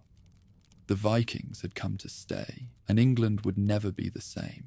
Edward the Elder stood at the ramparts of Chester, his eyes scanning the Welsh hills where smoke still rose from the burned settlements of raiders who had mistaken his mercy for weakness. The son of Alfred carried his father's strategic genius wrapped in a harder heart, his campaigns pushing West Saxon authority northward with methodical precision that left no doubt about his intentions. Where Alfred had fought for survival, Edward fought for dominion. Ethelfled rode beside her brother in spirit, if not always in person, her fortress at Tamworth commanding the approaches to Danish Mercia, while her spies reported every movement in the territories they meant to reclaim. The Lady of the Mercians understood warfare as few women of her generation could claim, her fortifications rising across the Midlands like chess pieces positioned for a game that would determine the fate of Anglo-Saxon civilization. The burh at Brignorth crowned its hill like a crown of stone and timber, its walls enclosing enough space to shelter the population of an entire district when Norse raiders came calling. Ethelfled herself supervised the construction, her presence among the workers demonstrating that royal authority meant more than distant commands issued from comfortable halls. Each fortification she built became both sanctuary and statement. The Danes could be challenged. Their dominion was not permanent. Runcorn's walls rose under her direct supervision, the fortress positioned to control river traffic along the Mersey while providing a base for operations deeper into Danish territory. The lady watched as masons fitted stones with the precision of jewelers setting gems, understanding that each perfectly placed block represented another step toward the restoration of native rule. Her engineers had learned their craft from Frankish experts, but the vision that guided their work was purely Anglo Saxon. Warwick emerged as another jewel in her defensive network, its strategic position commanding the approaches from the north, while serving as a supply depot for armies operating in hostile territory. The fortress housed not just garrison troops, but workshops where smiths forged weapons, according to patterns that combined traditional craftsmanship with innovations learned from captured Danish equipment. Every spear point and sword blade represented both practical necessity and symbolic defiance of foreign occupation. Edward's campaigns followed patterns established during his father's desperate years, but applied them with the confidence of a ruler who commanded superior resources. His armies struck swiftly at isolated Danish positions, withdrew before superior forces could concentrate against them, then returned when enemies least expected renewed assault. The tactics that had once preserved Wessex now served to expand its boundaries beyond anything previous rulers had imagined possible. Derby fell to the combined forces of brother and sister in 917, its capture marking the first major breakthrough in the systematic reconquest of the Danelaw. The city that had served as one of the 5 boroughs found itself surrounded by West Saxon and Mercian forces whose coordination revealed months of careful planning. When the gates finally opened, they revealed not just military victory, but the beginning of a new phase in the struggle for supremacy. The siege had lasted 3 weeks, each day bringing fresh evidence that Danish resolve was crumbling under pressure that never relented. Edward's engineers had positioned siege engines with mathematical precision, their stone-throwing devices reducing sections of wall to rubble while crossbowmen prevented effective repairs.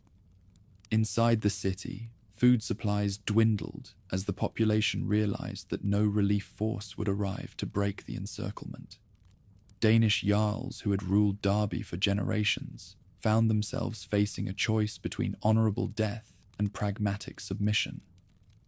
Thurfirth, the jarl, chose exile over execution, loading his family's treasures onto carts, while his warriors debated whether to follow their lord into uncertain futures or seek terms with the conquerors.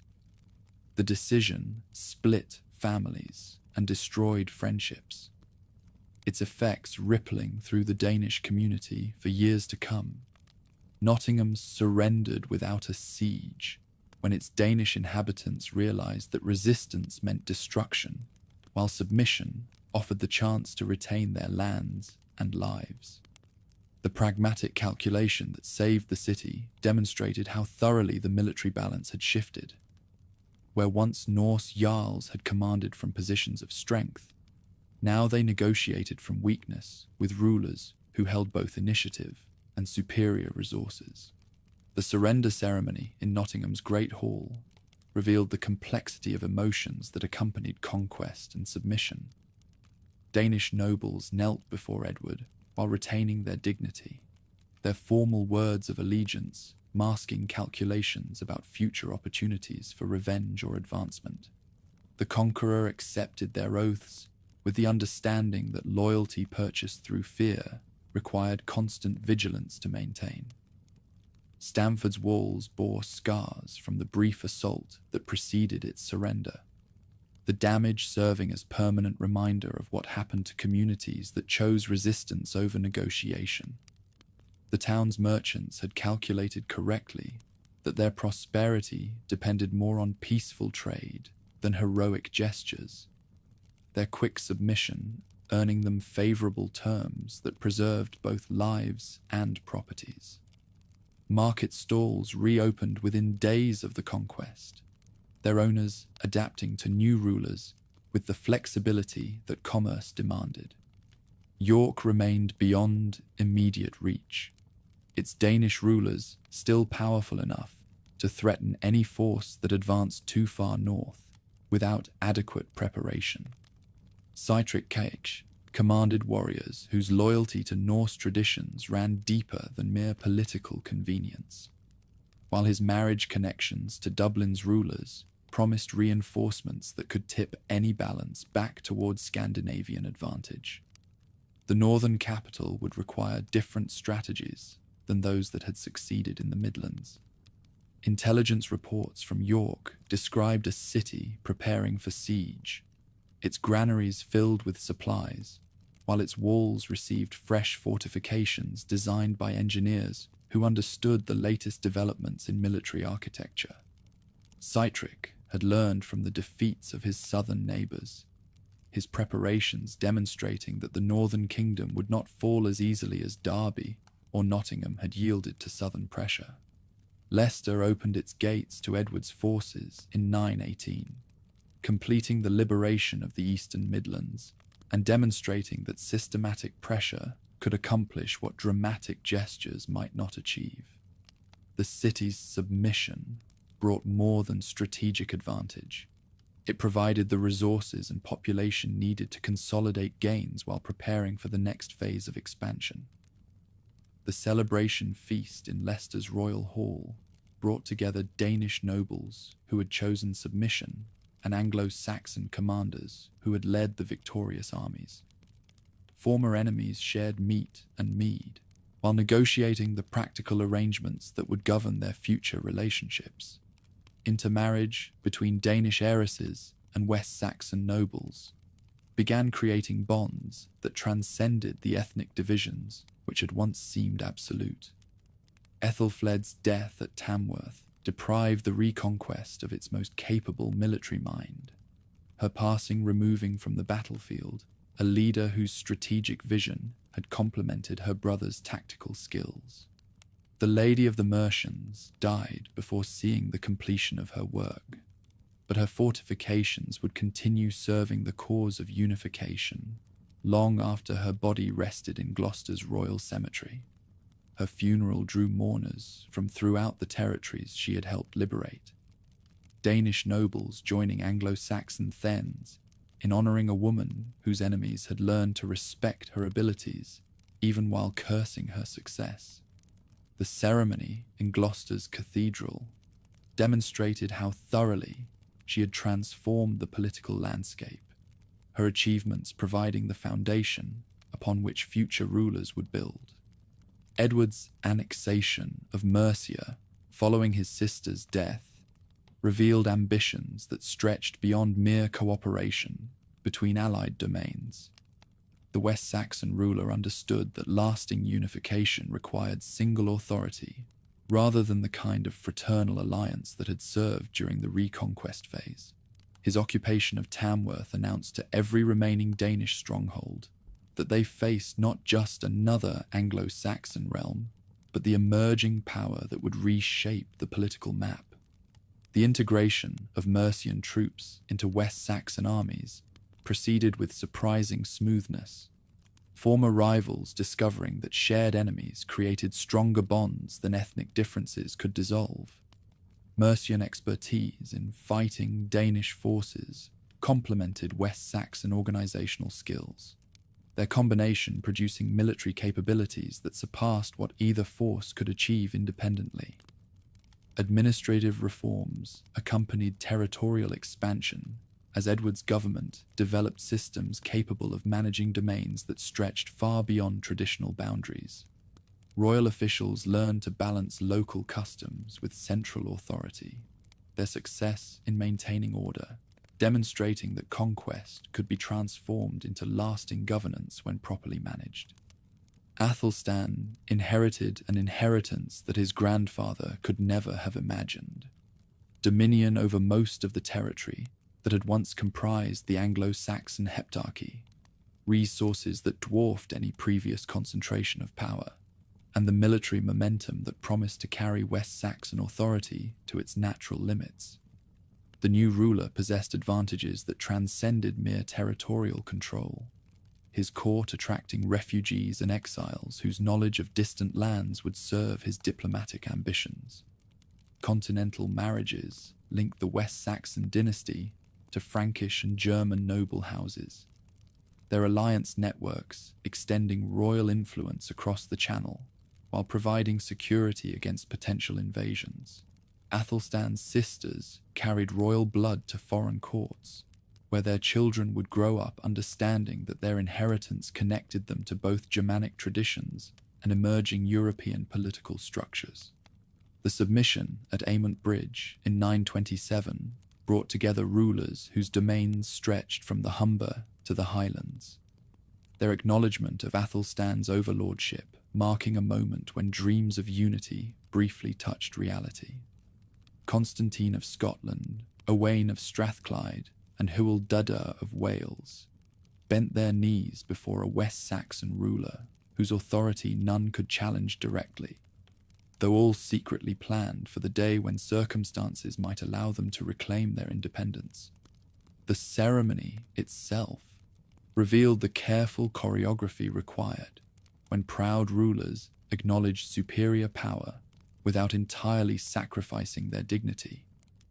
Each submission followed protocols that preserved face while establishing hierarchy, the participants understanding that today's arrangements might be tomorrow's grievances if circumstances changed.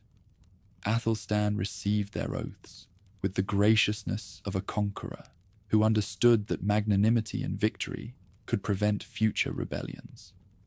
Guthfrith's invasion from Dublin tested these new arrangements with the harsh reality of Norse ambitions that refused to accept West Saxon dominance as permanent.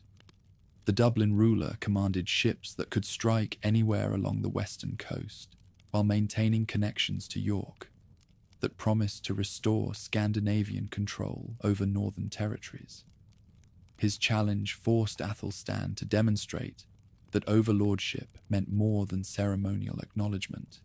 It demanded the willingness to fight for supremacy when words proved insufficient. The naval campaign that followed demonstrated how thoroughly warfare had evolved since Alfred's desperate years.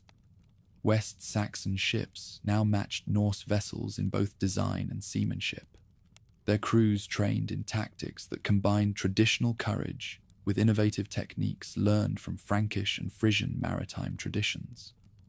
The battles fought off the Irish coast established maritime supremacy that would prove crucial in preventing future invasions. York's capture in 927 completed the conquest of the last major Danish stronghold, its submission bringing Northumbria under southern authority for the first time since the Great Army's invasions. The ancient capital of northern power found itself governed by appointees who owed their positions to West Saxon favour, its independence sacrificed to the greater goal of territorial unification under single rule. The transformation of York from Danish capital to West Saxon administrative centre required delicate handling of populations whose loyalties remained divided. Former Danish officials found themselves working alongside Anglo-Saxon administrators, their cooperation essential for maintaining order, while their resentments simmered beneath the surface of apparent acceptance. The city's prosperity depended on this uneasy collaboration succeeding, despite the ethnic tensions that conquest had created. Coastal defenses strengthened as Athelstan's administrators recognized that seaborne threats would persist as long as Irish-Norse realms retained the ships and warriors needed for invasion attempts. Fortifications rose as strategic points along the western approaches, their garrisons trained to signal inland when hostile sails appeared on the horizon.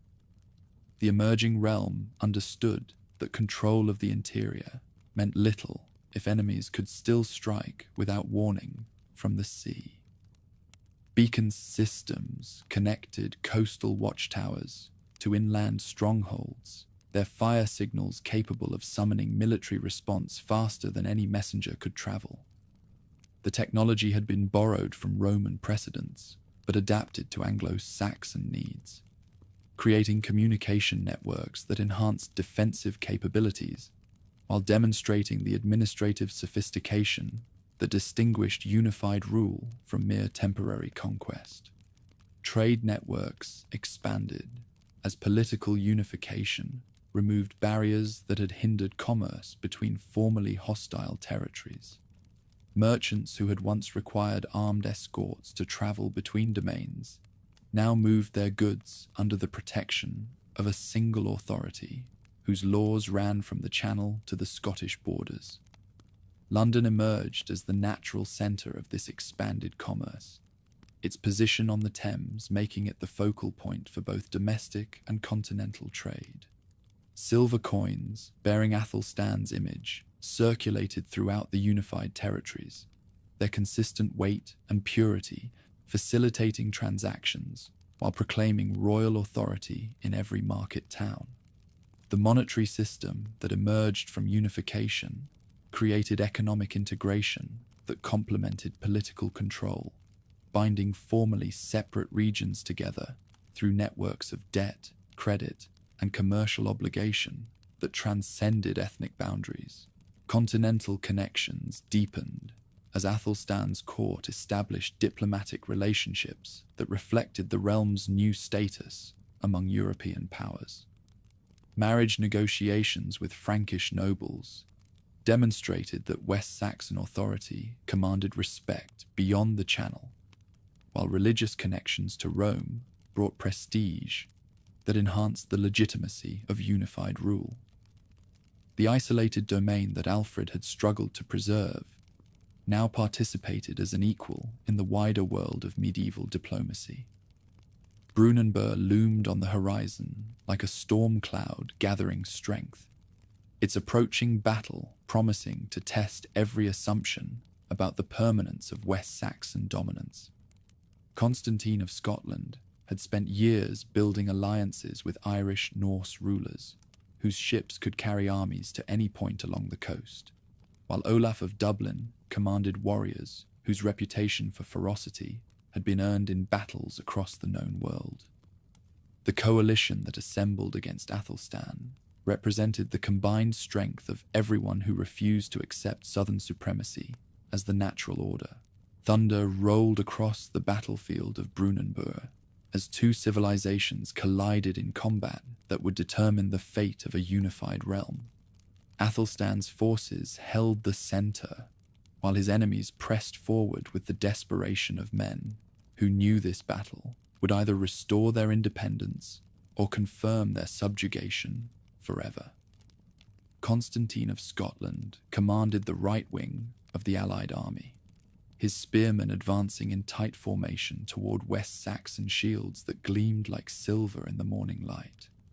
Olaf Guthfrithson led Dublin's Norse warriors with the fury of a man reclaiming his birthright, his axes singing their ancient song of death, while his voice rose above the clash of arms to encourage fighters whose grandfathers had carved kingdoms from this same soil.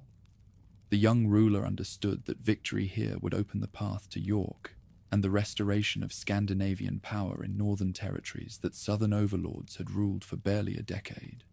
5 kings fell beneath West Saxon spears before the sun reached its zenith, their deaths marking the price that ambition exacted from those who challenged established power without adequate preparation. Among the slain lay princes whose names would have echoed through generations if fortune had favored their cause, their bodies testament to the reality that courage alone could not overcome superior organization and battlefield discipline. The pursuit continued long after resistance collapsed. Athelstan's cavalry hunting down enemies who had abandoned formation in desperate attempts to reach ships waiting along distant coasts. Few of those who fled the field would see their homelands again, their bones destined to whiten on English soil, while their families mourned losses that could never be recovered. The battle's aftermath demonstrated that decisive victory required not just winning the fight, but ensuring that defeated enemies lacked the strength to threaten future peace. Constantine retreated across the border with the remnant of his army, his dreams of southern expansion shattered against West Saxon resolve that had proven stronger than the combined forces of his coalition could break. The Scottish ruler would spend his remaining years consolidating power within his reduced territories, while nursing grievances that would poison relations between the kingdoms for generations to come. Dublin's influence in northern affairs waned as Olaf's defeat removed the last serious challenge to southern hegemony over territories that had once acknowledged Scandinavian overlordship. The Irish Norse kingdom would continue sending raiders across the narrow seas, but their expeditions lacked the strength to threaten unified resistance or the coordination needed to establish permanent footholds on hostile shores. Edgar inherited a realm at the height of its power, his coronation at Bath attended by rulers whose submission acknowledged realities that Brunanburh had established beyond challenge. The ceremony itself proclaimed imperial ambitions through rituals borrowed from continental precedents, the young ruler's anointing marking his elevation above mere tribal kingship towards something approaching the dignity that Roman emperors had once claimed. The famous scene at Chester, where 8 kings supposedly rowed Edgar's barge along the River Dee, embodied the mythology that surrounded unified rule, even if its historical accuracy remained questionable.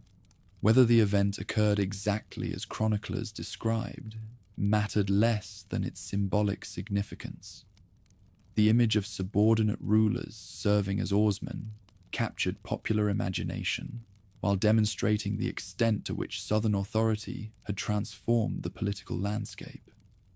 Monastic reform flourished under Edgar's patronage as religious communities that had survived the Danish invasions received royal support for expansion and renewal. Dunstan of Canterbury led efforts to restore discipline and learning to foundations that had grown lax during the years of warfare, while Ethelwald of Winchester established new communities whose scholarly activities would influence European intellectual development for centuries to come.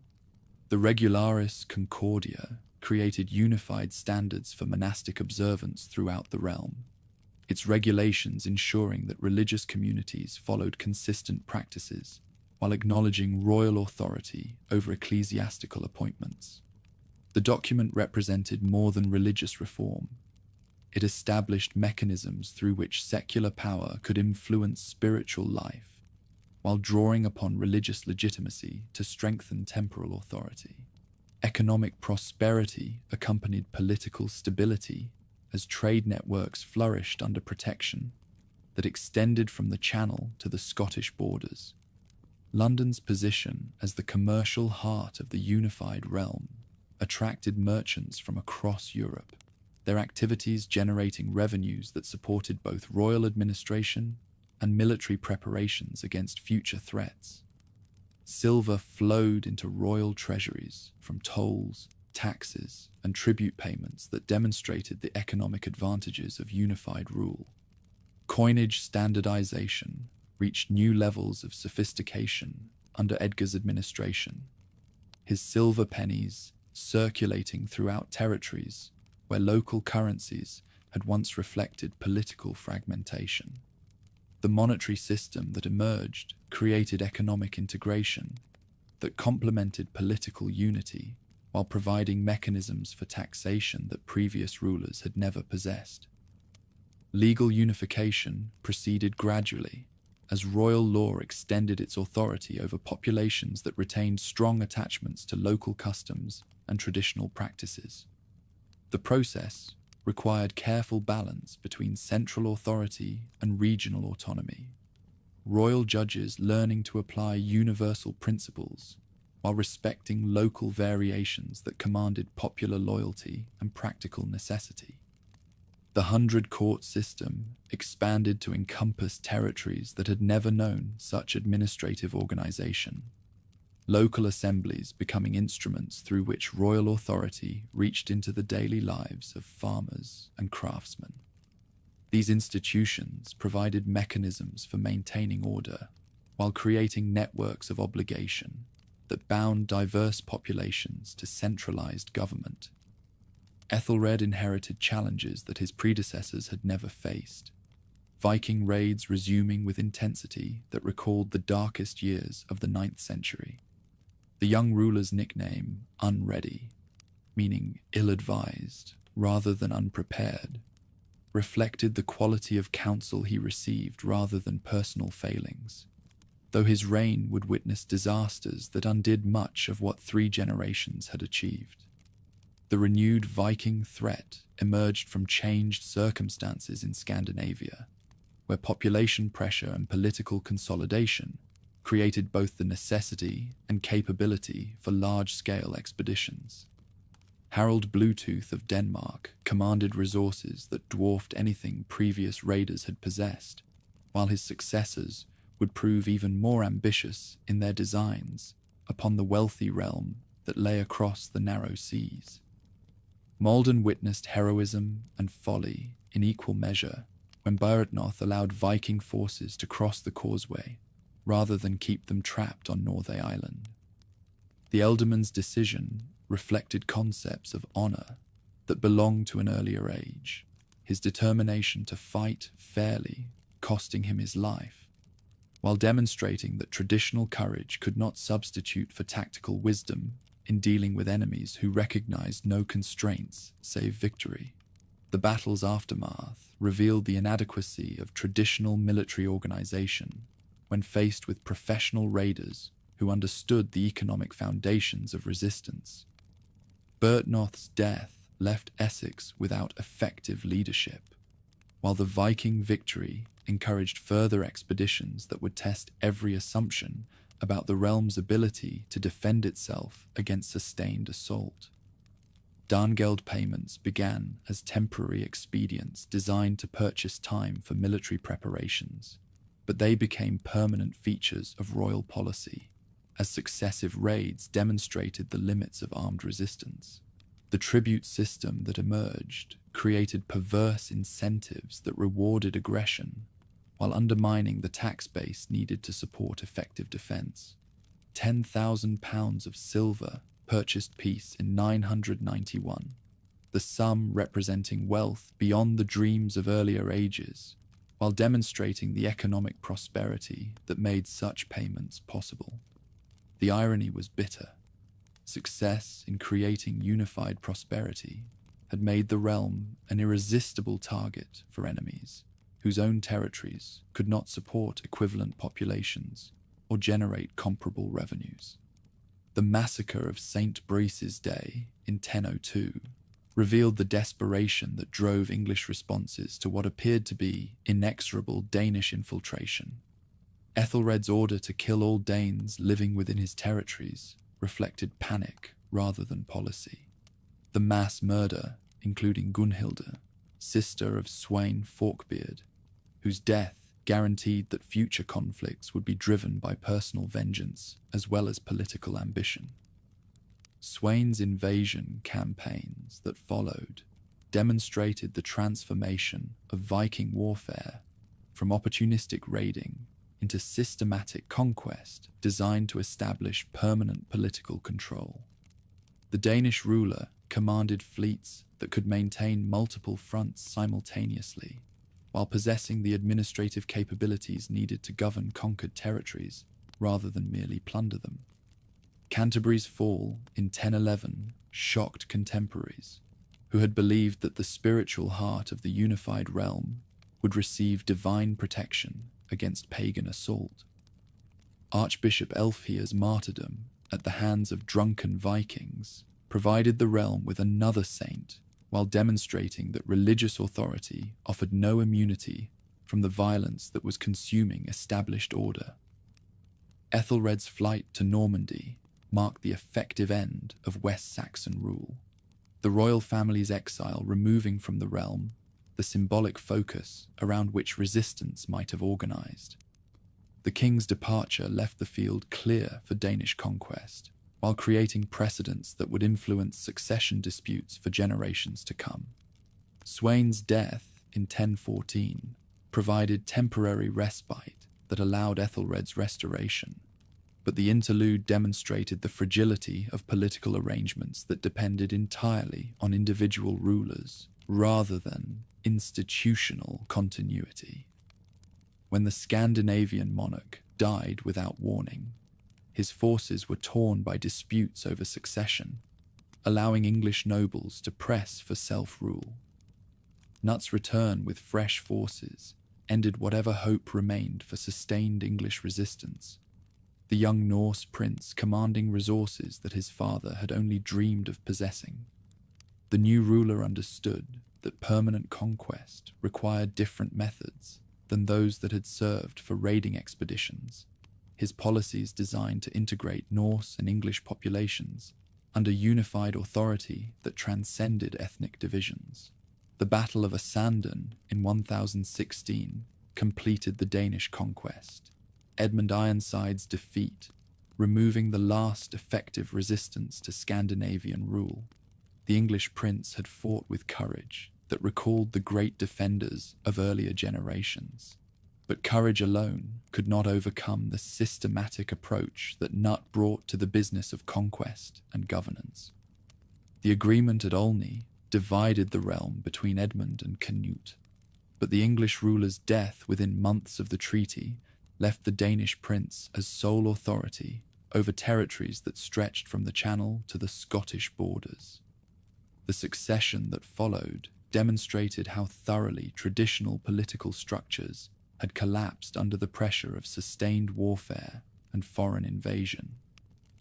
Through his marriage to Emma of Normandy, Knut forged dynastic bonds that shaped European politics for centuries, showing his grasp that lasting legitimacy demanded more than battlefield success. The union linked Scandinavian power to Norman ambitions, while providing both parties with claims that would shape succession disputes long after the original contractors had died. The North Sea Empire that Knut created represented the high point of Scandinavian achievement in medieval Europe, his authority extending over territories that included England, Denmark, Norway, and parts of Sweden. The empire demonstrated what systematic organization could accomplish when applied to conquest and governance, but its existence depended entirely on the personal abilities of its creator. English nobles who had survived the conquest found themselves serving in an administration that valued competence above ethnic origin. Knut's policies creating opportunities for advancement that transcended traditional divisions. The integration that resulted produced a hybrid culture that combined Scandinavian political methods with English administrative traditions, creating governmental systems that influenced European development for generations. During Knut's reign, a synthesis emerged from conquest as Norse legal traditions blended with English precedents, creating systems that acknowledged both Germanic heritage and local custom. The resulting legislation brought stability after years of warfare and set precedents that shaped legal development long after Norse rule ended. In Knut's England, religious patronage reached new heights as he sought to underpin his Christian legitimacy with deeds that surpassed political necessity. His Roman pilgrimage served as a public affirmation of faith, and his monastery donations forged alliances that blended armed rule with sacred authority.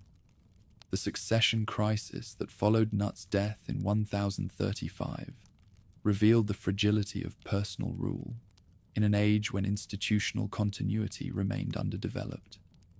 When Harold Harefoot and Harthacnut took separate shares of their father's legacy, Their discord opened space for English nobles to reassert authority and showed that the realm's cohesion had been more illusion than fact.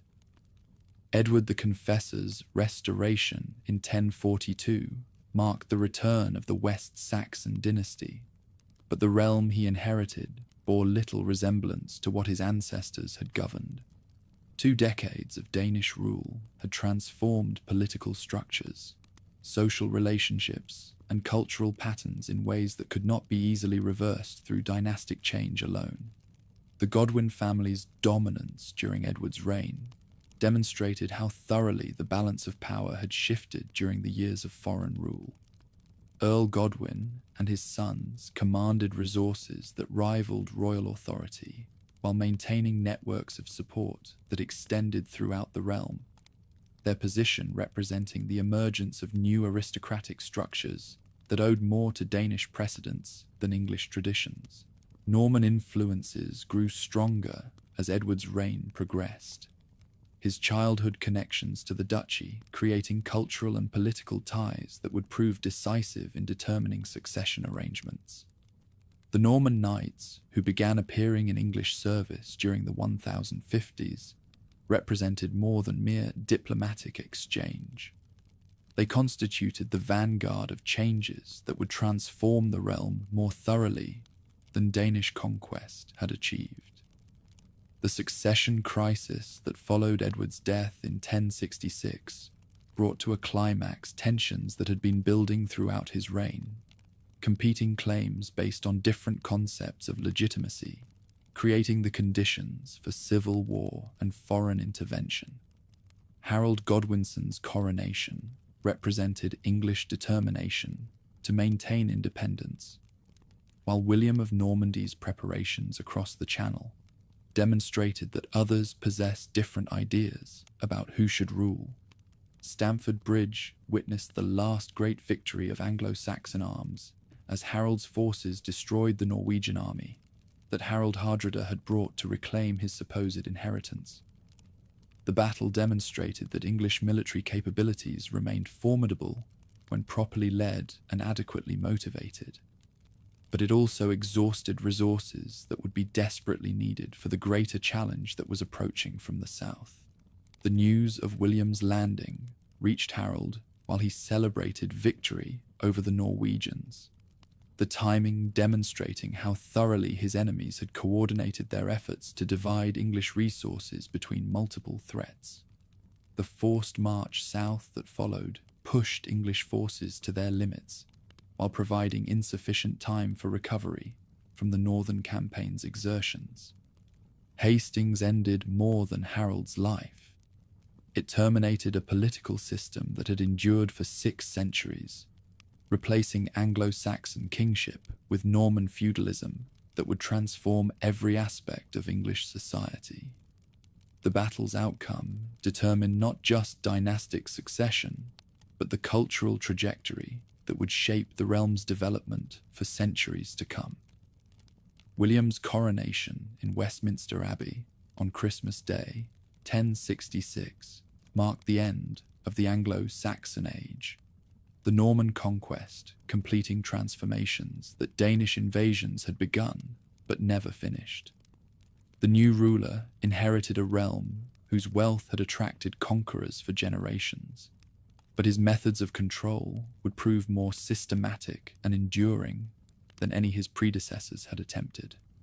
The Anglo-Saxon Chronicle's final entries recorded these events with the detachment of observers who understood they were witnessing the end of their world, their words preserving for posterity the memory of a civilization that had risen from Germanic settlements to create one of medieval Europe's most sophisticated kingdoms. That achievement would endure even as political control passed to foreign rulers whose ambitions would reshape the conquered territories according to continental models. The age that had begun with Hengist and Horsa ended with William and his Norman knights, the circle closing as Germanic traditions gave way once more to influences from across the Channel. But the foundations laid during 6 centuries of Anglo-Saxon rule Legal traditions, administrative practices, cultural patterns, and social structures would survive conquest to influence the development of what would eventually become one of Europe's most powerful kingdoms.